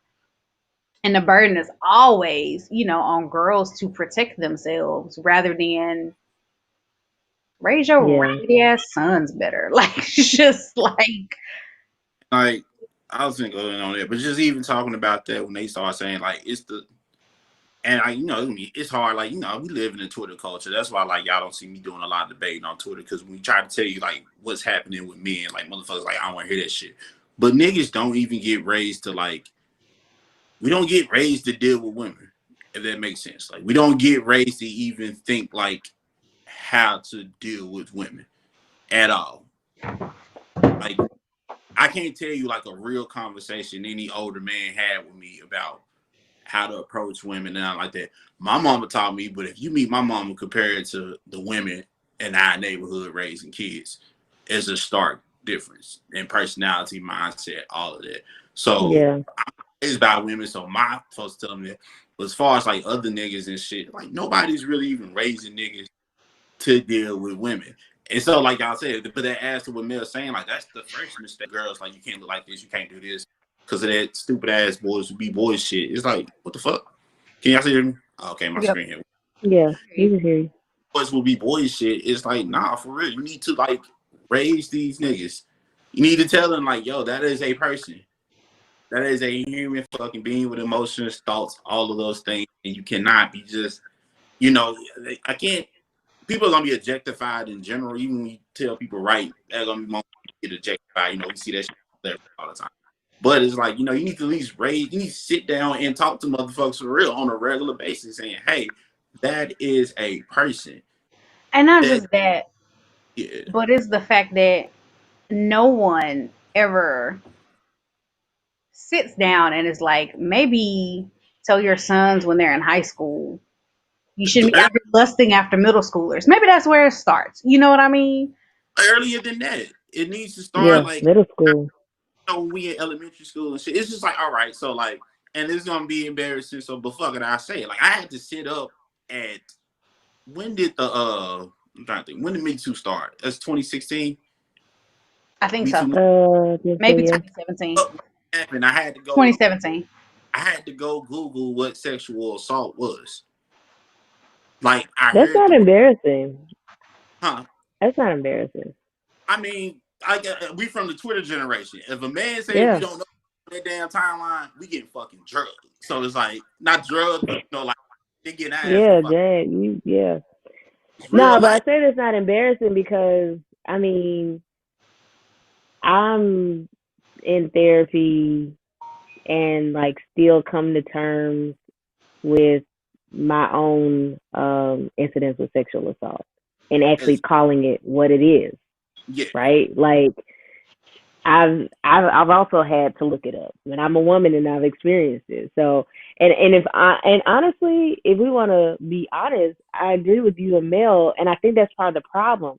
We don't have these talk open, about candid conversations about what it is early enough so exactly, and that's that with the sexual assault. later in life you don't have to worry about them not doing X, Y. I mean, don't get me wrong. Some people are just creeps.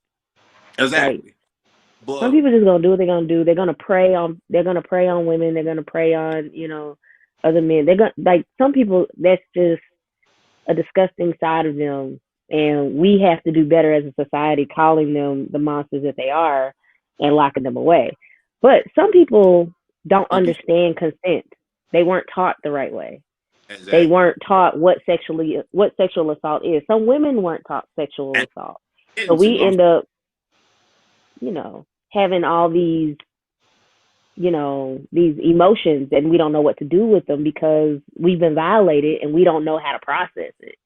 Or and same with men. Some men have gone through sexual assault. Like men bragging that they lost their virginity, that sexual assault. at 12 to like a 20-year-old. And I'm like, dog, you were raped. Right, Like, exactly. But see, like that shit that I be on the timeline talking about, I was like, y'all are arguing with niggas who don't even know they've been raped. Right. And it's because like how they will tell us they need, that bullshit be bullshit is bullshit. I guess because I was raised around majority women, like that's who was raising me. So it's like some shit. But even when my point with sexual assault, I was gonna say like, in elementary school, in first and second grade, niggas like grabbing girls' butts, like go touch her booty. Like niggas would go tell you that when you was little, go touch her booty. Now me being Denzel, my mom was planning it in my mom was an ass whooper. I ain't got no reason to say she was. And my mom was planning it in my head in elementary school of a terrible visual when she said, if you do anything, I got to come to school for you, I'm stripping you naked in front of the whole class and whooping your ass. And I know they say you shouldn't do that to your kids. But guess who wasn't at school grabbing no booties or nothing like that? Like, look, she may not know Guess who wasn't grabbing no booties? Until I got old enough to understand, you don't do that.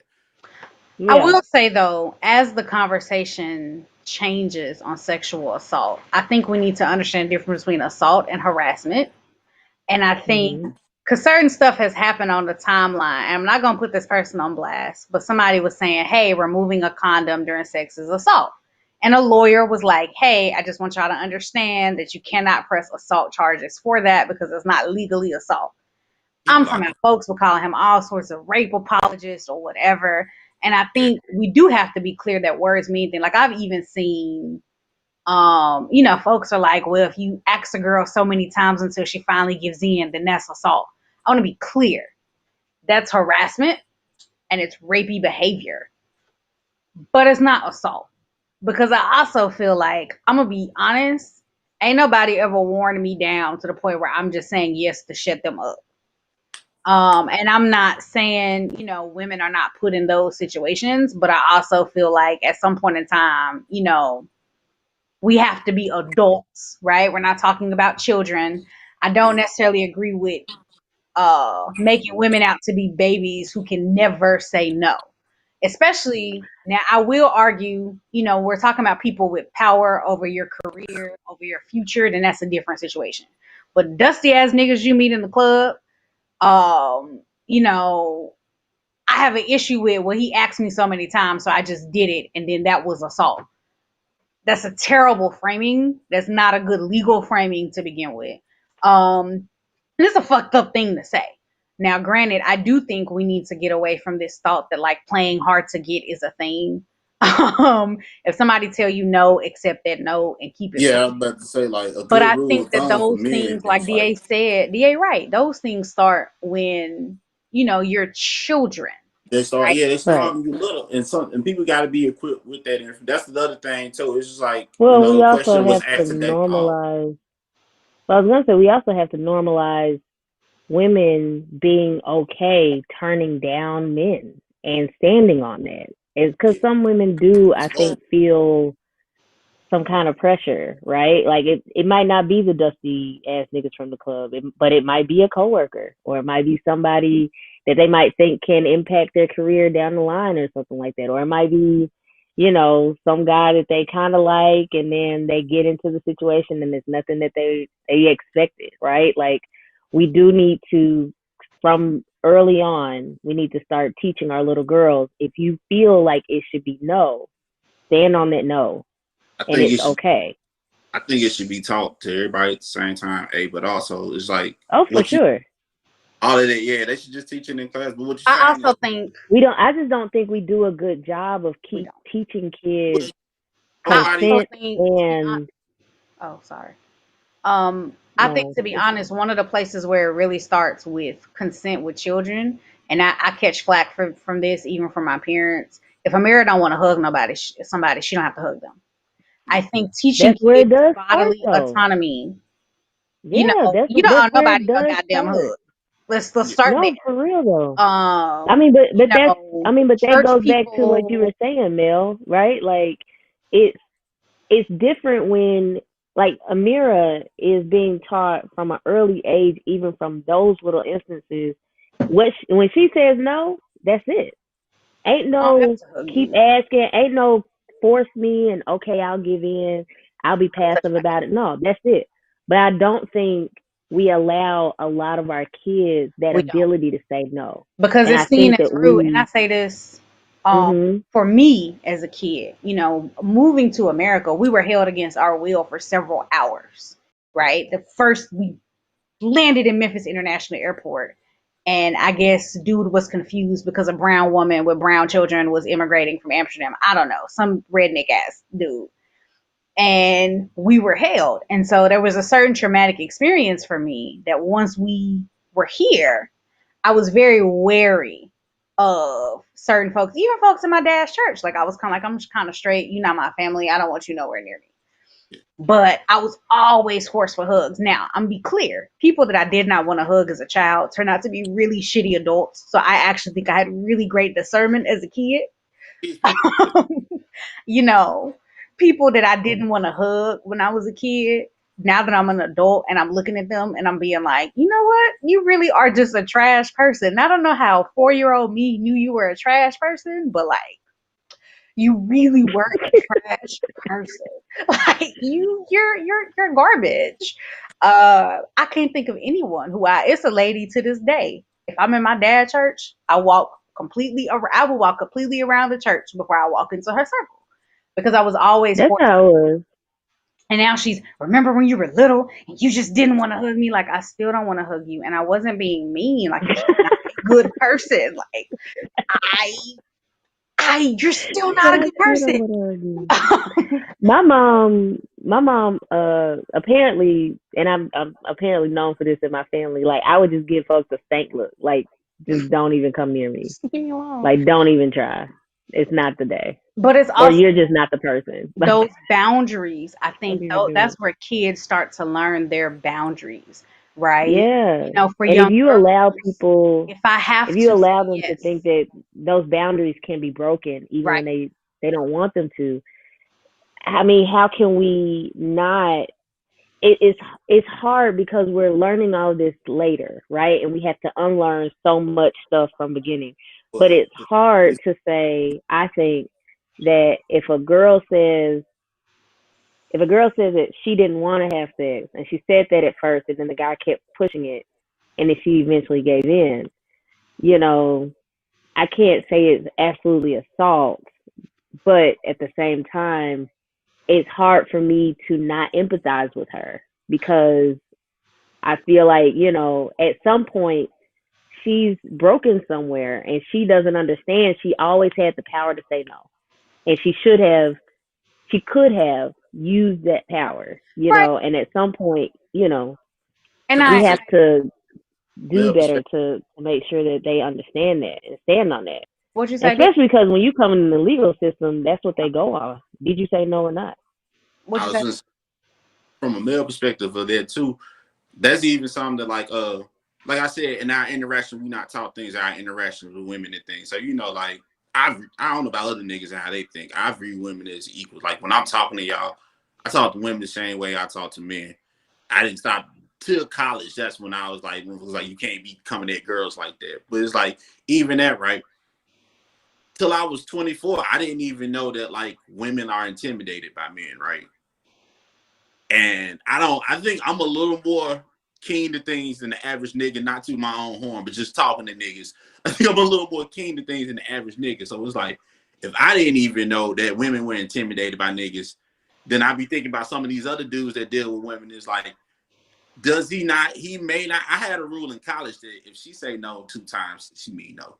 Even if she say yes that 3rd time, if she said no 2 times, she didn't want to do it. That was my mindset and my rule. But that ain't everybody's thought process. So it's like Right. when niggas, well, I didn't know she didn't, and they be like, you knew that. I'm like, no, like this nigga really. I'm not saying, like I said, we know they're sickos, so I'm not speaking for sicko ass Yep. niggas, but I'm saying that average nigga. I'm like, he heard her say yes, so he thought it was all good. And I think It's like because they're that's mixed messages, right?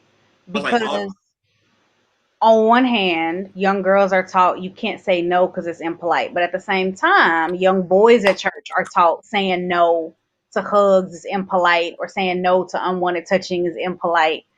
And then on top Right. of that, So it's these conversations about consent. They don't say finish your You pussy. know, people are told saying, or people are told, you know, girls are supposed to play hard to get, and you're supposed to make him chase, or she wants you to chase her, or other bullshit. Be boys, and because of that, niggas be out here doing stupid ass shit that they shouldn't be doing. Yep. I made it a point. I saw that TSU page on the timeline, and I made it a point to text my little brothers then. I told them straight up, I don't know if anybody ever talked to y'all about this. I know I haven't directly said nothing to y'all. But watch how you operating with women. If she is uncomfortable, leave that shit alone. If she don't want to talk, don't fucking talk. If she don't want to be touched, don't fucking touch her. I was like, and one of my little brothers like, well, some of them dudes, I said, I don't give a fuck about some of them dudes, nigga. We talking about you. Like, you know, whatever your friend did, I don't know the nigga. I don't know what he did. I don't know if he's right or wrong, but I'm telling you how you operate with these folks to keep yourself out of these situations. Yep. Like, want to end up in a situation. I'm gonna say something that may be controversial, but this was my hot take. You know, I watched the fallout after Kobe Bryant died, and I think he was ultimately a victim of not understanding consent. I think he very much admitted that. I think he grew from that. I think he most definitely grew from that, and everybody. He didn't do it again. However, folks defending him with a he did nothing wrong. I think he even admitted, I see why she did not see the situation as consensual.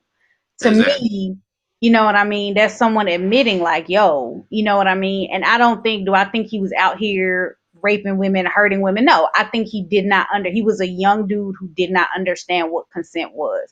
And that's not a boys will be boys excuse. That's the general reality for a lot of young men. And so, talk to us about these things when we were young. Right. And so that's one of them things where it's like, okay, so we've seen this happen, right? But rather than the conversation being, how do I teach my son to understand consent so that he don't fall into one of these situations? The conversation is, oh, they trying to trap this dude, blah, blah, blah, blah, blah. You think, even with that, honest, niggas who's raised that same way, so they don't even people who don't understand consent are remarkably easy to trap because they don't understand consent. They put themselves in situations that are very questionable because, and it's the same old preaching, right? Anyone who was raised in the church, make him chase, blah, blah, blah. I really mean this. I hopped in my fiance's messages and told him I wanted to go out for drinks. If a girl really wants to talk to you, she will talk to you. You ain't gotta chase. You ain't gotta force her. We every day on our timeline in our lives see silly and love ass girls chasing after niggas. Like ain't nobody. And it's only because I'm Denzel that I can tell you this. That like, and it's just upbringing. And I was talking to a friend about this yesterday, so this is gonna sound controversial, but I was like, we need to, how we were saying we need to start teaching people what sexual assault is. Sometimes, like I said, it's gonna sound controversial, but we need to teach girls that like the things that are considered to be sexual assault, you can't use that as a sign that a man is interested in you too. And I'm saying this from my own experiences, right? Mel came to my house and sat up here for hours. I done spent the night, slept on Mel couch and all that stuff.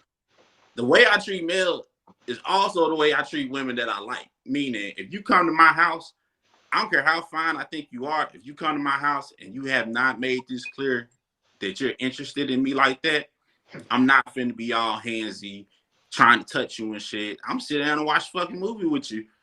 And like, when it's time to go to bed, I'll go to my room. If you like, if a girl complain like, I don't want to sleep on no couch, I'll sleep on the couch. You can sleep in the bedroom. I'm not tripping. It's my damn house. Sleep on the couch all the time. But you know, I just say that to say like, but because I'm like that, it is, you know, you're saying you don't have to do no chasing nothing. It is kind of misunderstood that you're interested. You're just trying to, I'm not make you uncomfortable. And I mean, I'm not interested. It's like, I can't, you told me these things was wrong. You know, I get a lot of information from Timeline. Timeline told me these things were wrong. And also these things are illegal. So unless you're making it 1,000% clear to me that we're here, like both of us on the same page, it's like, I can't do nothing. So it's like the same way we saying niggas need to learn not sexual assault. We do need to teach too. This is not a sign. You And know, you might see, communicate with this person. Yeah, that's the mixed message, right? Because any young exactly. lady that has grown up in any type of conservative family or who has grown up in the church, you know, are taught you don't make those moves, you don't make it clear. Now, because I'm me, I want what I want and I go after what I want the same way I go after this PhD. Like, if I want it, it is what it is. I have no shame in this. But there are a lot of women, grown ass women, who balk at the idea of making it clear, I want to have sex tonight. I Or call them wishy-washy ass women, and I go on the timeline a lot and say, "Yo, I hate a wishy-washy ass woman," because it's like, because at what point do what you want to do? Make your intentions clear. Because to me, that also erases a lot of awkward situations. Can't nobody ever say that I gave mixed signals or they felt like it was okay to touch me. Because, nigga, if it was okay for you to touch me, I would have said it. And anybody who has had any interactions with me at any point in time will attest to that. yeah, Ain't no room for no guessing or no misinterpreting. Because if I want it, I'm going to say it. I exactly, Right. You know what I mean? Ain't no room for no ambiguities here. Um, and I think that too goes to equipping young girls with a certain level of empowerment, right? Like, exactly, you have the power to say no, but you also have the power to say yes. yeah, You have the power to be like, I want this, and say it. You know what I mean? Right. And And that's not shaming them for that. that's exactly, be you, be a sexual being, enjoy that shit and have fun. exactly. But when we've Wrap sent this up. mixed message of you as a woman can't make the first move, you as a man have to make the first move, but you have to know that she's interested in you because otherwise you making the first move is creepy. There's just Exactly. too much And shit if happening. all she said to me was, "I like your waves," then it's like, nigga, 3 niggas said that shit to me too. One asked me where's my barber. So it's like, are they making moves too? Then like, it's Oh like, man. I mean, I'll bring him into it, but it's like it's not a humorous thing. I've really been talking about this all week with my homegirls. So I'm like, niggas be catching flack for this shit. I'm like, but these niggas are really not being taught how to interact with women. It's just a lot of head bumping and shit. And that's why, like, even you start talking about Me Too, why so many men get nervous. Hey, shit, I'd be nervous because I'd be thinking in my head, well, have I done something that would be considered that? Because that wasn't I was talking, somebody I actually messed with already, right? I was messaging her one day, and she said something that kind of looked like she was saying she didn't consent one of the times. And I immediately went into an apology. I said, I'm so sorry if I did anything to make you feel. And she started laughing and she was like, what the hell are you saying this for? And I said, I thought you were saying one of these times when you did something that you weren't with it. And she was like, nah, that ain't what I meant at all. And I was like, oh, okay. I'm like, you can't, I told her, I said, you can't be scared. Like, you need to be clear when you talking to niggas. Cause it's like, you can't be scaring us like this. It's like I said, not only looking at for sexual assault, find out what it is, but also that is illegal. So it's like, and if you get outed as that, that can cost you your career, your whole life, and all that. It's like we need to. If this, I'm not gonna say if because it needs to be done. Me Too movement is nothing wrong with that, but we also need to figure out, like, going forward, how are we going to present this to children, explain to them, so this can phase out. Yeah. It's antiquated. All that thinking and shit is antiquated. It needs to go and be phased out. We're moving forward. We're at a point in time where women are making more money than niggas, and so it's like if they're able to hold talent, whatever the word is, over their own lives and shit, they financial and all that, they need to be able to feel their way about their bodies and shit too. And if I have a daughter, I don't want my daughter to be out here like lost or no shit. I want my daughter to be outspoken, like, y'all. I like outspoken women around me. So I want my daughter to be Right. outspoken, like, Well, y'all. I mean, one Or at thing least feel about comfortable knowing you can turn a man down. You don't right. have to deal with this nigga. And if you feel unsafe, if you don't have no brothers, if you feel unsafe, just hit dad with a 911 text. And I'll be glad to pull up where you at. We can keep it all on the low. You can get out of there. Or make sure she got a gun of her own and she can take care of business right there. Yeah, I'm gonna make sure. Yeah, I'm gonna make But sure no, my baby I got mean, shit. one thing that I found interesting, I guess I could maybe end on this note. I watched On the Record, the documentary about Russell Simmons. Um, it's on HBO. Um, Came out. yeah, it came out. Even though Oprah pulled her support, which I feel some kind of way about that because there's a lot of evidence. There's a lot of evidence proving that what they're saying is true. And one thing that Russell Simmons has not done is file a defamation lawsuit. So he can go, listen, you can go on Breakfast Club, you can say whatever you want, but you have not disproven these women's truth. And that speaks volumes. So the thing that really like caught my eye with the documentary was, I mean, you have these women talking about their specific situations with Russell, but they also had the founder of the Me Too movement, which was a black woman, and they talked about how the Me Too movement, she started it, but then it kind of took off without black women being Mhm. included in the Me Too movement, right?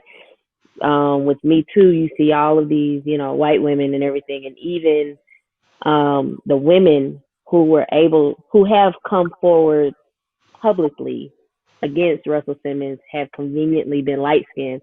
And the women talk about that, like how they feel like they have, they were kind of chosen to kind of go forward first because they were conveniently light skinned with long hair, and kind of fit the aesthetic of the Me Too movement a little bit better because their stories were featured in the New York Times before this documentary came out. Mm.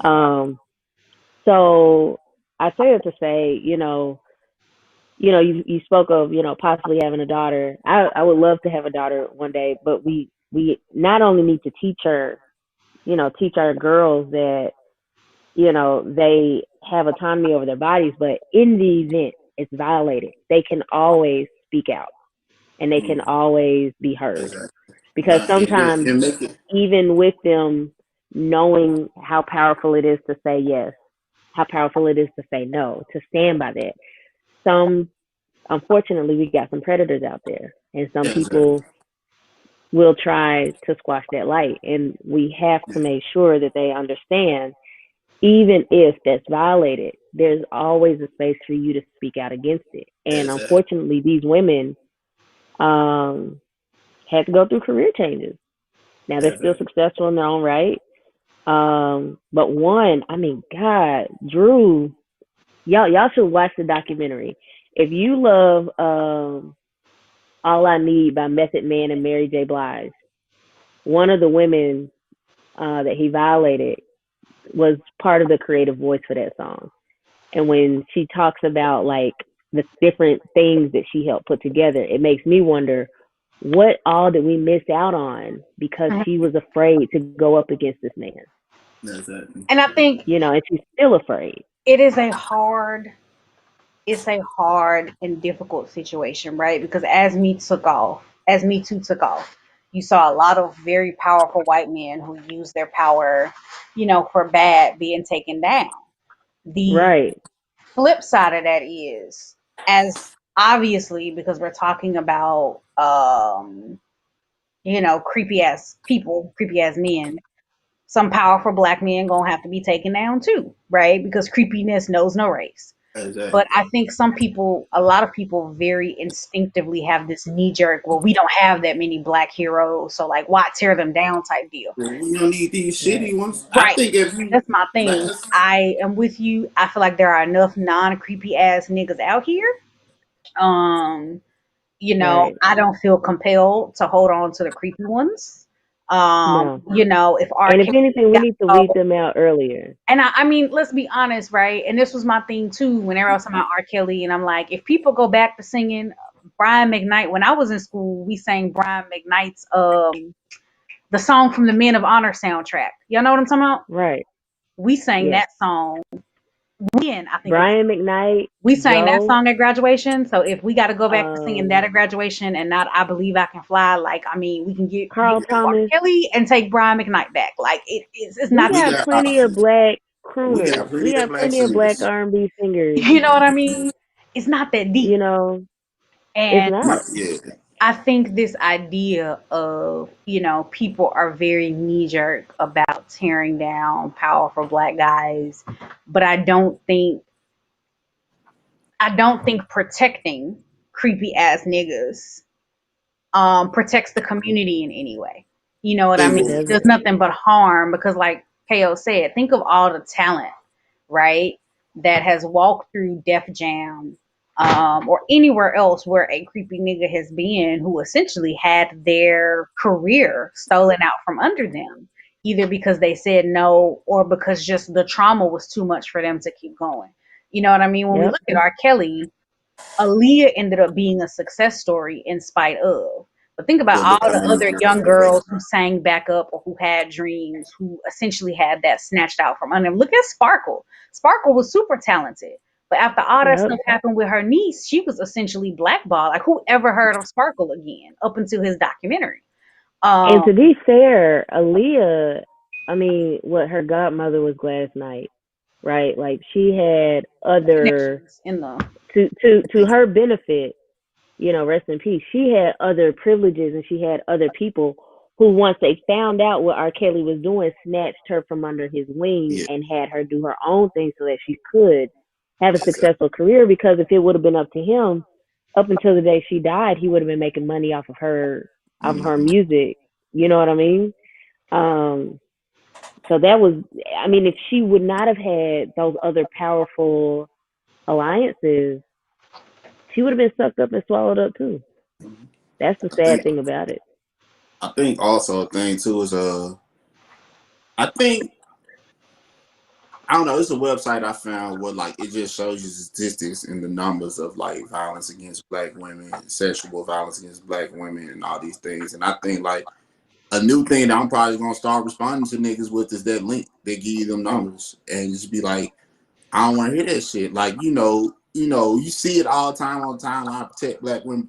But when you really go look at the numbers, you see that it's not there. black women in almost every category are 10% higher at risk of having these things done to them than any woman of any other race. Then you start fuck R. Kelly, nigga. Like, And then you know what it fuck is? A Russell lot of Simmons. it, Like, I don't hate Russell Simmons, but fuck Russell Simmons, my nigga. It's like I'm gonna tell you the That's a truth. A that lot shit of it ain't working. is number one, we talk about proximity crime, right? Black women are around Yeah, black men, so of course they're gonna be victimized. But I think some of it too is this assumption that we have to protect predatory black men, allow them to oh, continue to absolutely. prey. I've had this exactly. conversation with Justin. Like, I don't, as a criminologist, I understand sex offender registries are very ineffective policies and they stop and help absolutely nothing, right? Because sex offenders are the least likely to reoffend unless, this is a big unless, they haven't been caught. So the people that you should be afraid of are not the people on the registry. The people who Um, make it's the people who have not been caught.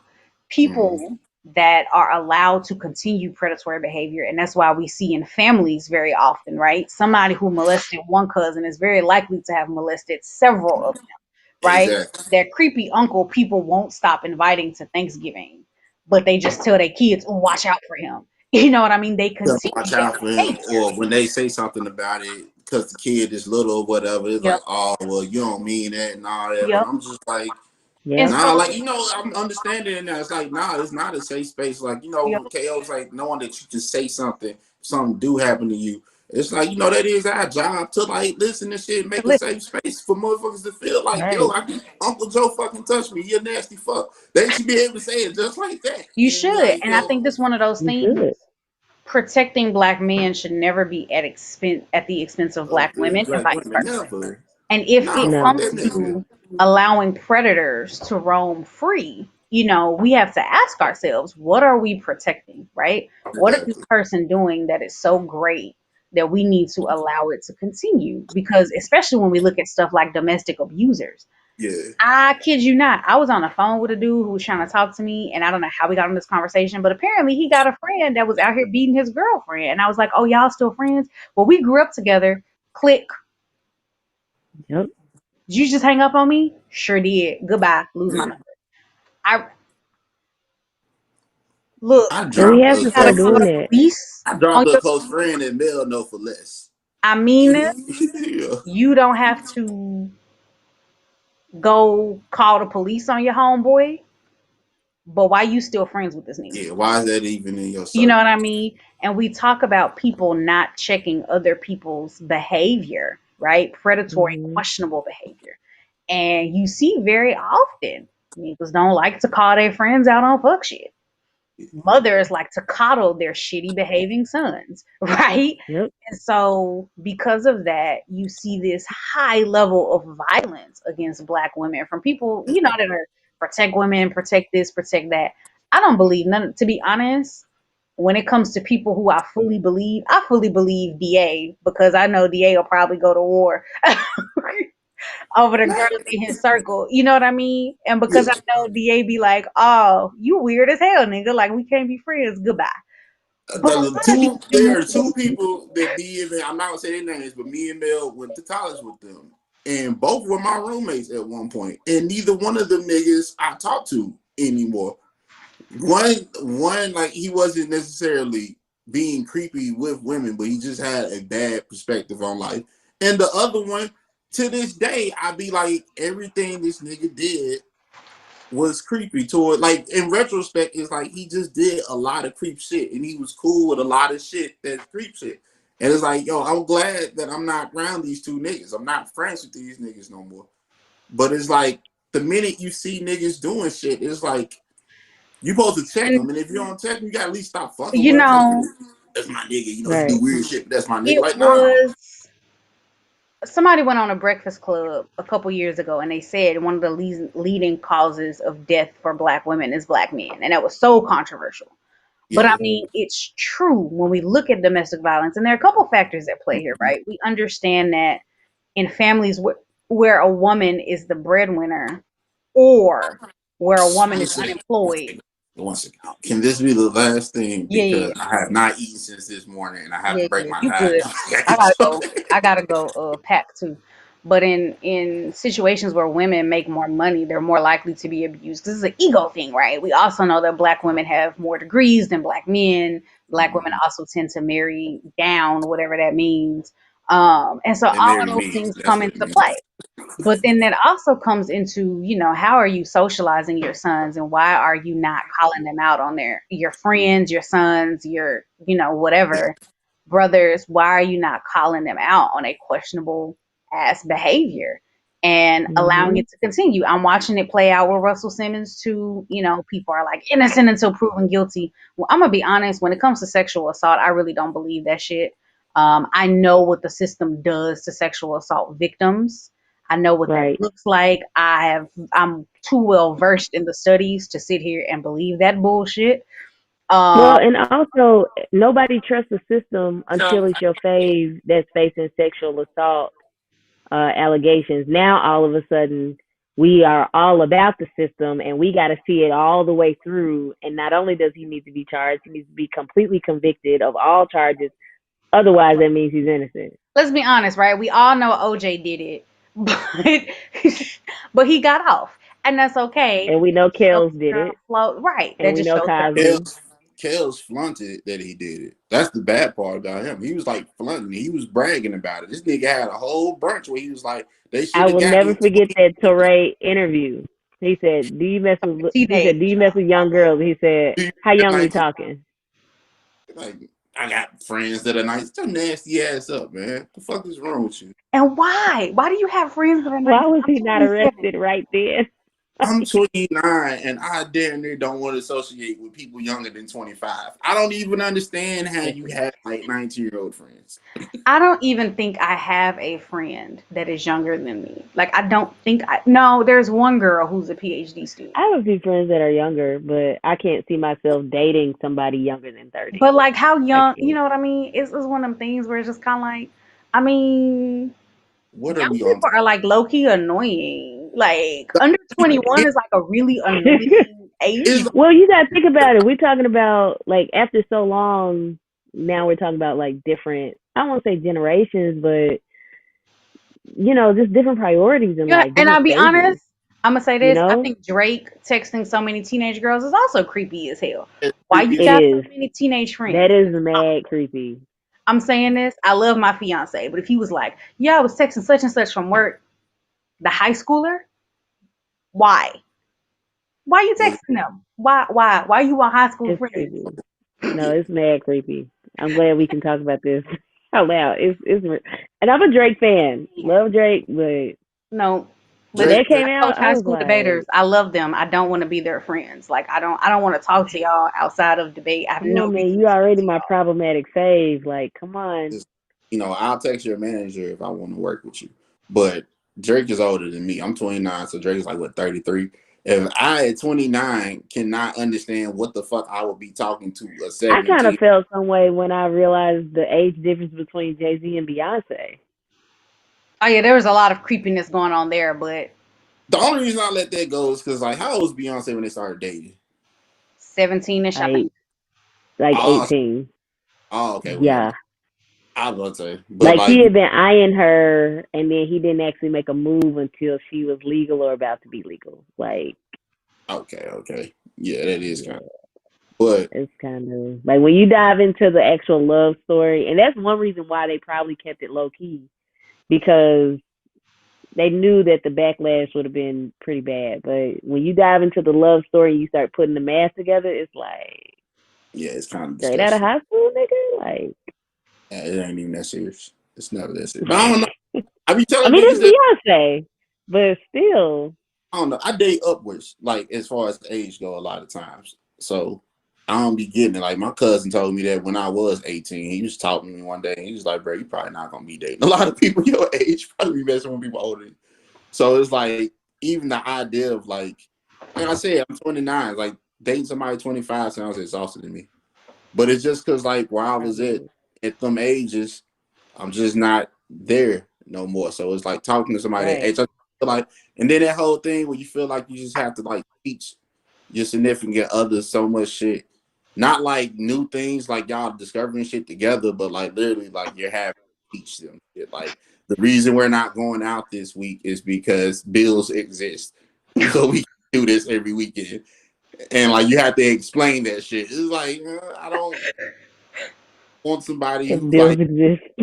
yeah, if I make a reference, like I grew up in the Lil Wayne, T.I., Jewel, Santana franchise. So if I'm like listening to rap and you like, why you listen to all that old shit? It's gonna be a problem. I just can't. I can't even imagine, man. Uh, But no, Bill, but I man. did want to end. Let everybody, if you have HBO, please go watch the On the Record documentary. A lot of people are not talking about it, but it's very interesting. The details are very graphic, but it, it's just very interesting. I think everybody should watch it, and allow these women, these women's voices to be heard. Yeah, We gotta call. We can't just call out Harvey Weinstein, Kevin Spacey. We need to call out the Black Powerful men too, I and we watched it we need to start. and It's not just Russell Simmons that's talked about in there. L.A. Reid, yeah, um, Reed thing when they was calling his him name out. comes up. Yep. I mean, it's just it's a lot. And again, these are very powerful men, and Mm, these allegations have been out there since 2017, 2018. Not one defamation lawsuit has been filed. So just let that simmer. Next time y'all want to take up for some of these men, think about why they are talking a lot but not actually doing anything against some of these allegations. Especially since y'all want to use the court system. Like, let's go. So I just wanted to put that out there. If you guys are listening, definitely stay tuned for that. I've been watching a whole bunch of movies, so now that we're back, I have a whole bunch of movie reviews that I will be giving you in the future. But I would definitely give this documentary. I would give it honestly probably 5 out of 5. It was really good. I'll It was give very y'all well put together. right quick too. The Five Bloods is terrible. That's my music, my review for I that. haven't seen it. what's I was terrible? gonna watch it tonight. The Five Bloods. I don't know Yeah, what that is, but I'll it's, just it's avoid a it. Netflix movie that It's a Spike Lee movie on Netflix. Spike I is kind of hit or watch miss. Has there and like been a good movie on Netflix in a while? Because I Brandon Yes, watched The it. took me Lovebirds is through funny. American Son, and I was very unamused. The Lovebirds on Netflix is really funny. That's with Issa Rae and I, That Kamal. What's his name? come What's on, his Bill. name? Bill? Is that his? W. Okay. Kamal Bill. was funny as fuck. No. No. Oh. Uh-uh. This is The Indian. Well, is he? I know he's Pakistani. yeah, I think Indian. I think he identifies as Indian. But yeah, it's hilarious. that was funny But as Issa shit. Rae is on it. It's pretty funny. And she acted fool on that shit. She funny as fucking that shit. This She's movie Another hilarious. good movie on Netflix. It's an Adam Sandler production. Adam Sandler been cranking out them Netflix movies. Uncut Gems. I haven't seen that one I'm yet. trying to think of what The Wrong Missy is called. That joint is freaking hilarious. Oh, I heard that was funny. I Uh, haven't watched that one either. I did rewatch Tales from the Hood, so I'll talk about that on our next episode. Y'all remember that one? with the leprechaun? I know what you're talking No, they had the little dolls. So it was like a series. It's a movie, but it's like a series of like different horror movies about in one. inside this one movie. Because these three dudes show up at this funeral home.